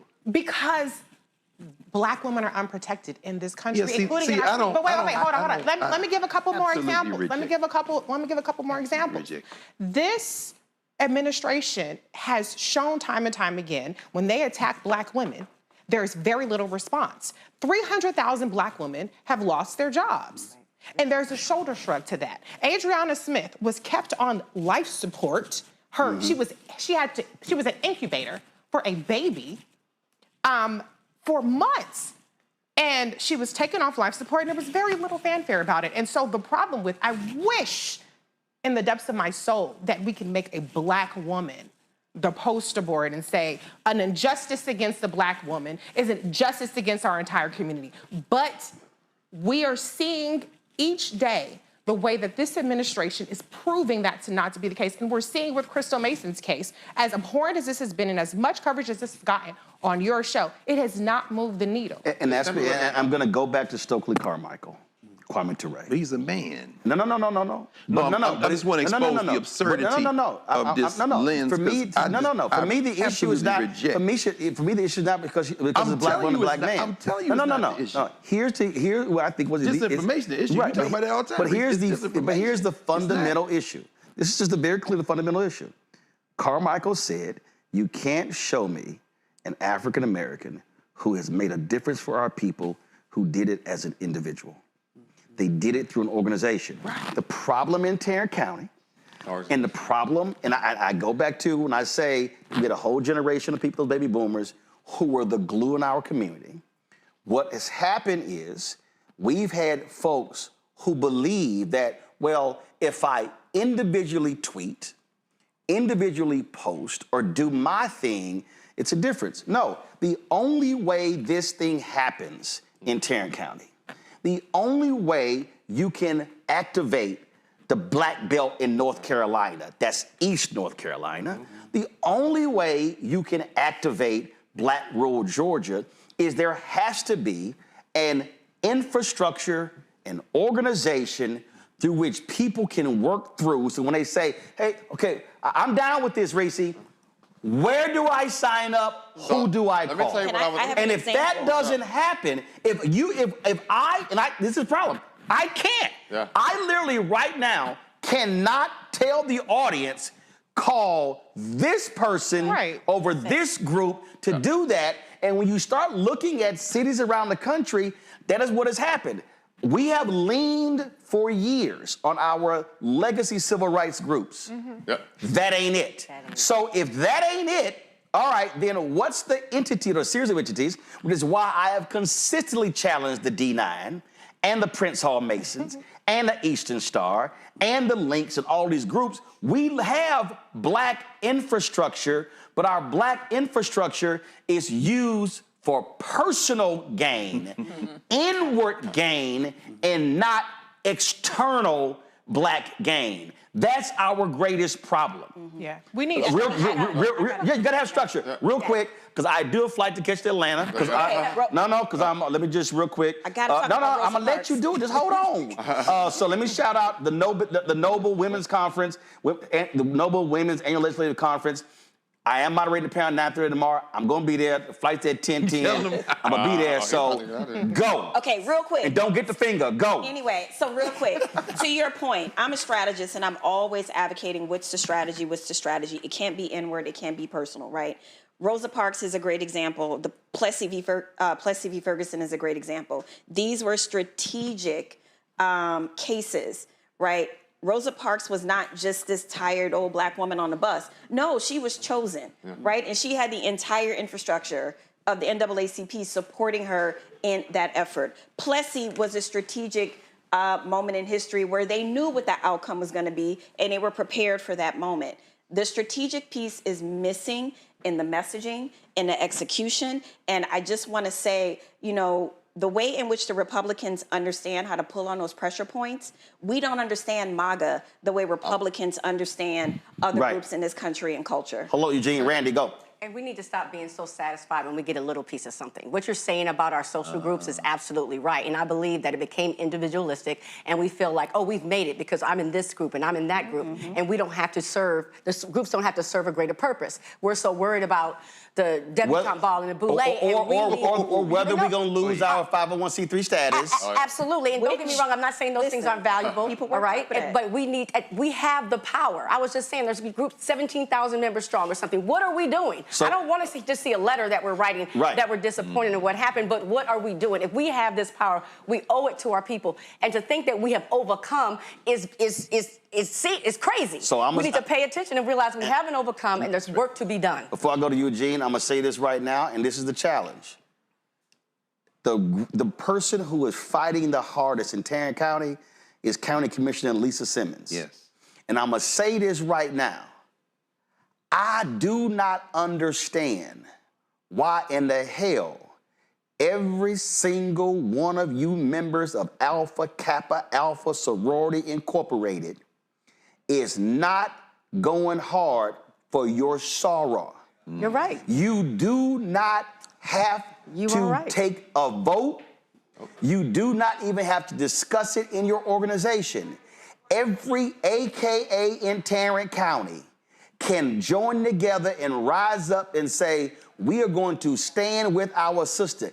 Y'all ain't even got to wear pink and green. You don't even have to wear, no. Because see, here's the problem. Our D9 organizations are so scared that we tell folk, don't wear your colors, don't wear your letters, because we might get sued. So the point I'm making is, If there is an organization in Tarrant County that could serve as the central mobilizing vehicle, it's the AKs in Tarrant County, because it is your Soror who they racially gerrymandered out of a position.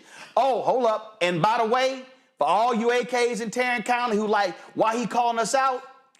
It was your AKA, Joanne Robinson, who was the one who came up with this in Montgomery.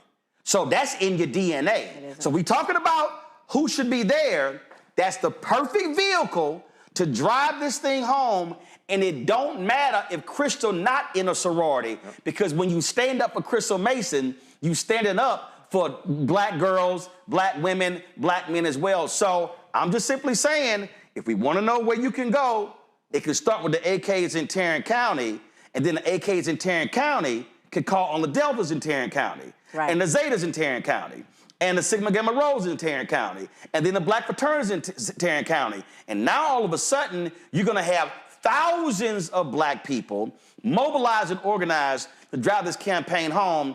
And let's see what y'all gonna do. Eugene, Rebecca, go. So real quick, I actually agree. Probably you don't even need to make Crystal Mason the face of this. But what you should do is go down to the courthouse, find the last 10, 15,000 cases that his office prosecuted. This data's out there. Use the data the same way Republicans use it. Those people target every last one of their family members above 18. Oh, you got that. In the jail, dozens of people have died in that jail because of this sheriff. I mean, but Roland, the thing is this, right? You got 10,000 folks. If you're targeting 5 or 6 per, your margin's right there. I got it. Go. But even worse, there's a lot of black men who have been killed in Tarrant County by law enforcement, and there hasn't been charges brought. So there's a ton of things. But what I would say is, I talk to people on the ground in Tarrant County. I talk to them all. What are y'all going to do to get this? What are y'all going to do to get this district attorney out of office and to find someone who's actually going to be responsive to the community? And the response that I got back from these people was, oh, well, we're waiting for the Democratic Party. Wow. No. And so this is my point of that. In strategy and strategic planning, you have the strategy, you have goals, and you have tactics. The Democratic Party can be a tactic, but it should never be the strategy. And that's why I keep saying this is not a party thing. This is a black thing. And I need black people. Don't depend on a party, which is why I keep telling people, give your money to Black Voters Matter, give it to Until Freedom, give it to black organizations who are on the ground, who you know are going to spend it with our people, because that's how you actually change this thing. That's how you can actually shift this. And I'm telling you, if what we're laying out, Tarrant County can be taken. Yes. It's there for the taking. The problem is, it has not been organized and has not been mobilized. And if you then take Tarrant County in November and you target next year, then you can take those congressional seats. And guess what? There are Republicans all across Texas who right now are afraid because they've gone so far with these racially gerrymandered maps. They like, wait a minute, there's a lot of black people who have now been shifted into Republican districts, and literally there are 10 Republicans who are like, we could get taken out because of what we just did, but they will never be taken out if we stay at home. Right. Folks, it's our 7th anniversary here on Roland Martin Unfiltered, 4th anniversary of Black Star Network. We want to appreciate everybody who supported us. Normally we have a big party. We got alcohol, food, and everything, but I got a plane to catch. So I got to get to Atlanta. So that's why we cut it short. But hey, we did. Don't be over there like, I know you want some alcohol. It's something in the cabinet. I know you want to drink. I sure is hungry. I ain't even eating today. I know y'all wanted some chicken wings and crab cakes. That's what I really wanted. That's what I wanted. Y'all, I didn't have lunch. I didn't have dinner. Guess what?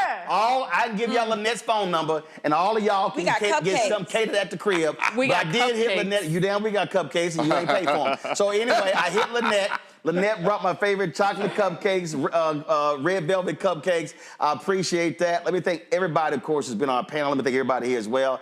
Thank our staff as well. I'm trying to thank. I'm trying to thank.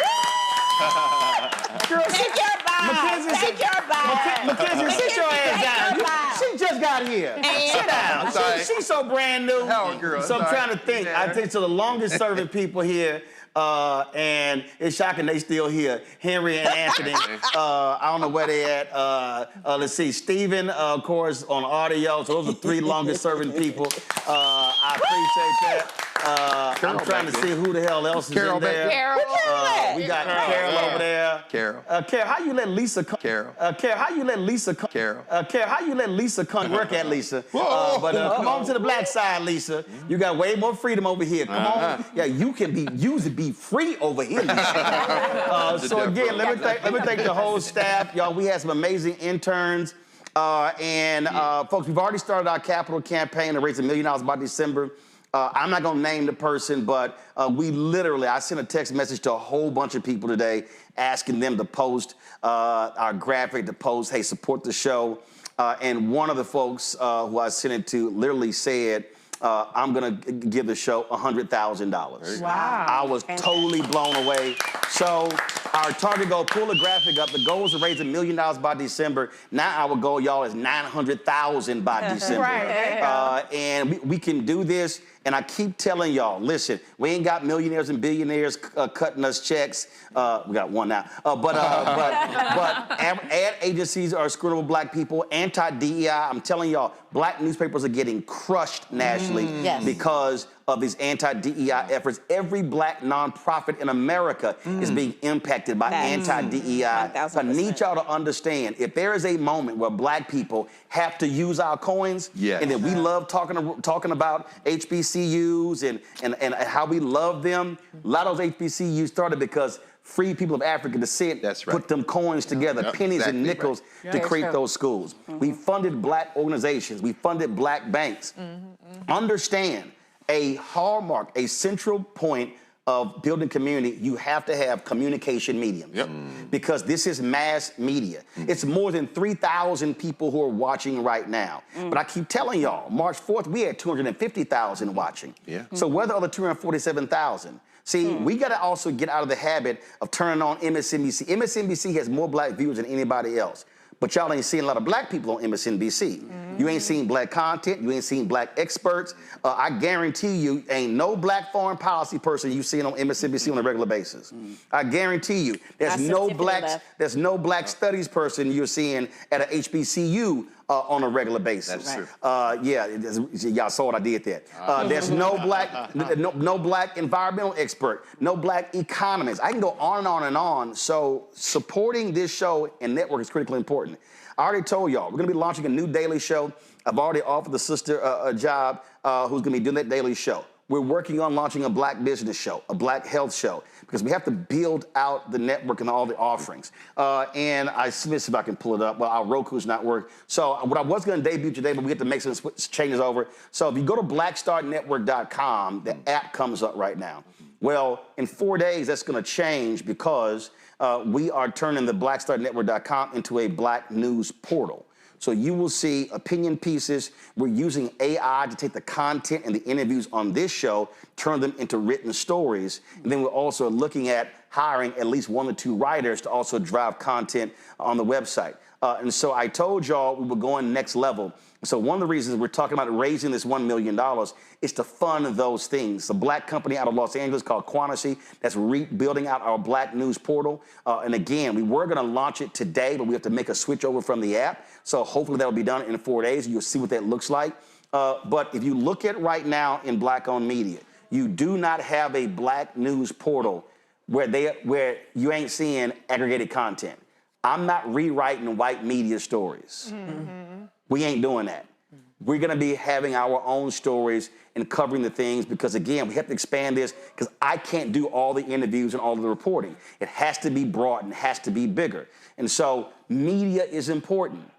We are not here as black people if we did not have black newspapers and black magazines and black radio. We're now living in a digital world. And unfortunately, too many of our black-owned media companies are not meeting the moment. You have black women-targeted outlets that are not writing about the attacks on black women on a daily basis. You have black business outlets ain't writing about the attacks on black business on a daily basis. And we can go on and on and on. And so we're not going to play this game of sports and entertainment. If y'all want that, go somewhere else. If y'all want to see who's getting married, who's getting divorced, who's pregnant, who's not pregnant, who left a man, who left a woman, don't come here because I don't give a shit. You can go somewhere else. I'm not talking about it. I don't care. There's a lot of celebrities I know. Hey, happy birthday. Guess what? I'll send them a text. We ain't doing that on the show because we've got to have a focus where it's just news and information, where it's the beginning, the middle, and the end. And so that's what the goal here. So when I ask y'all to support, I'm not playing. The first check that we got was from a 92-year-old black woman. And I actually put her on the show. And she said she watched my TV One show. She said her daughter followed me on Facebook because she played golf. And that sister said, she told me about what you were launching, and she said, your voice matters, and she sent a $500 check. That's actually how the Bring the Funk fan club got started. Wow. And since we launched, more than 40,000 people have made donations to this show, ranging from $1 all the way up to $30,000. And now the largest now is $100,000. But understand, everybody can't give $100,000 or 50 or 30 or 25, 10, 5. Everybody can't even give $50. But trust me, when the sister, the seasoned saint who stopped me at the Atlanta airport and gave me $1, her dollar is just as important as the 100,000. Because you know what? If you get 10,000 people giving $1, there's still $10,000. And so that's where we have to be. And I'm telling y'all right now, this anti-DEI stuff, this anti-black stuff, that's locked in place for the next 3.5 years.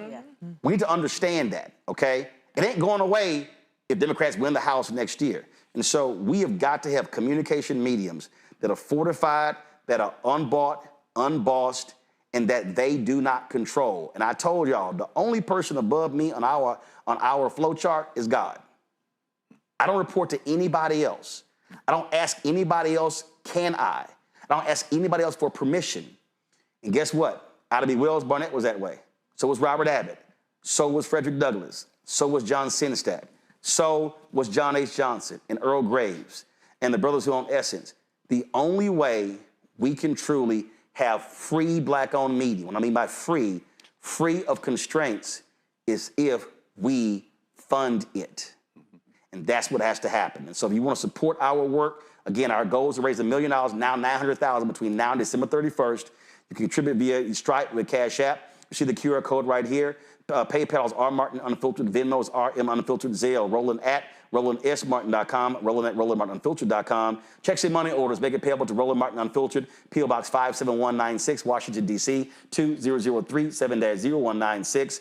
Of course, download the Black Star Network app, Apple phone, Apple TV, Android TV, Roku, Amazon Fire TV, Xbox One, Samsung Smart TV. Those of you watching on YouTube, hit the damn like button. I see all y'all commenting, but y'all, I see more than 3,000 people watching. I don't see 3,000 likes. What's up with that? Makes no sense to me, all right? Don't forget, get our Black Star Network gear. I think we have this Black Owned Media Matters shirt on there. If not, trust me, it's going to be on there tomorrow. And so go to shopblackstarnetwork.com to get our gear there. Support the Black-owned products that are on there as well. We have Black-owned products on shopblackstarnetwork.com. You can buy direct, support those Black-owned businesses. Go there as well. And, of course, we support the Black social media app Fanbase. Download the app. They've now reached 13 million of their 17 million goals Series A fundraise. There's 4 million left. I don't want us just using social media. I want us being investors in social media so we also can build black wealth because that's how so many white folks have done that as well. We should be doing that, so get Fanbase as well. Again, let me thank everybody here. Let me thank all of our commentators on our panels every single day that have made this show possible for the last 7 years. Thank our staff, and more importantly, let me thank every single one of you because y'all watching, y'all commenting, y'all posting, y'all sharing our content is how we went from 157,000 YouTube subscribers to now 1.85 million, and how we've been able to build and grow this to hit a high of some 30 million views a month. And last point, YouTube's top 100 black podcasts, they've not had that for like 3 months. It's only 2 weeks we were not in the top 100. They reached the highest we reached was number 40. And we're the only black news outlet that is on YouTube's top 100. Everybody else is sports and entertainment. And that shows you the power of black eyeballs and black voices. Folks, I'll see you tomorrow from Atlanta. Thanks for joining us in our celebration, 7th anniversary, 4th anniversary. I'll see you tomorrow. Holla! And get some cupcakes.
Peace.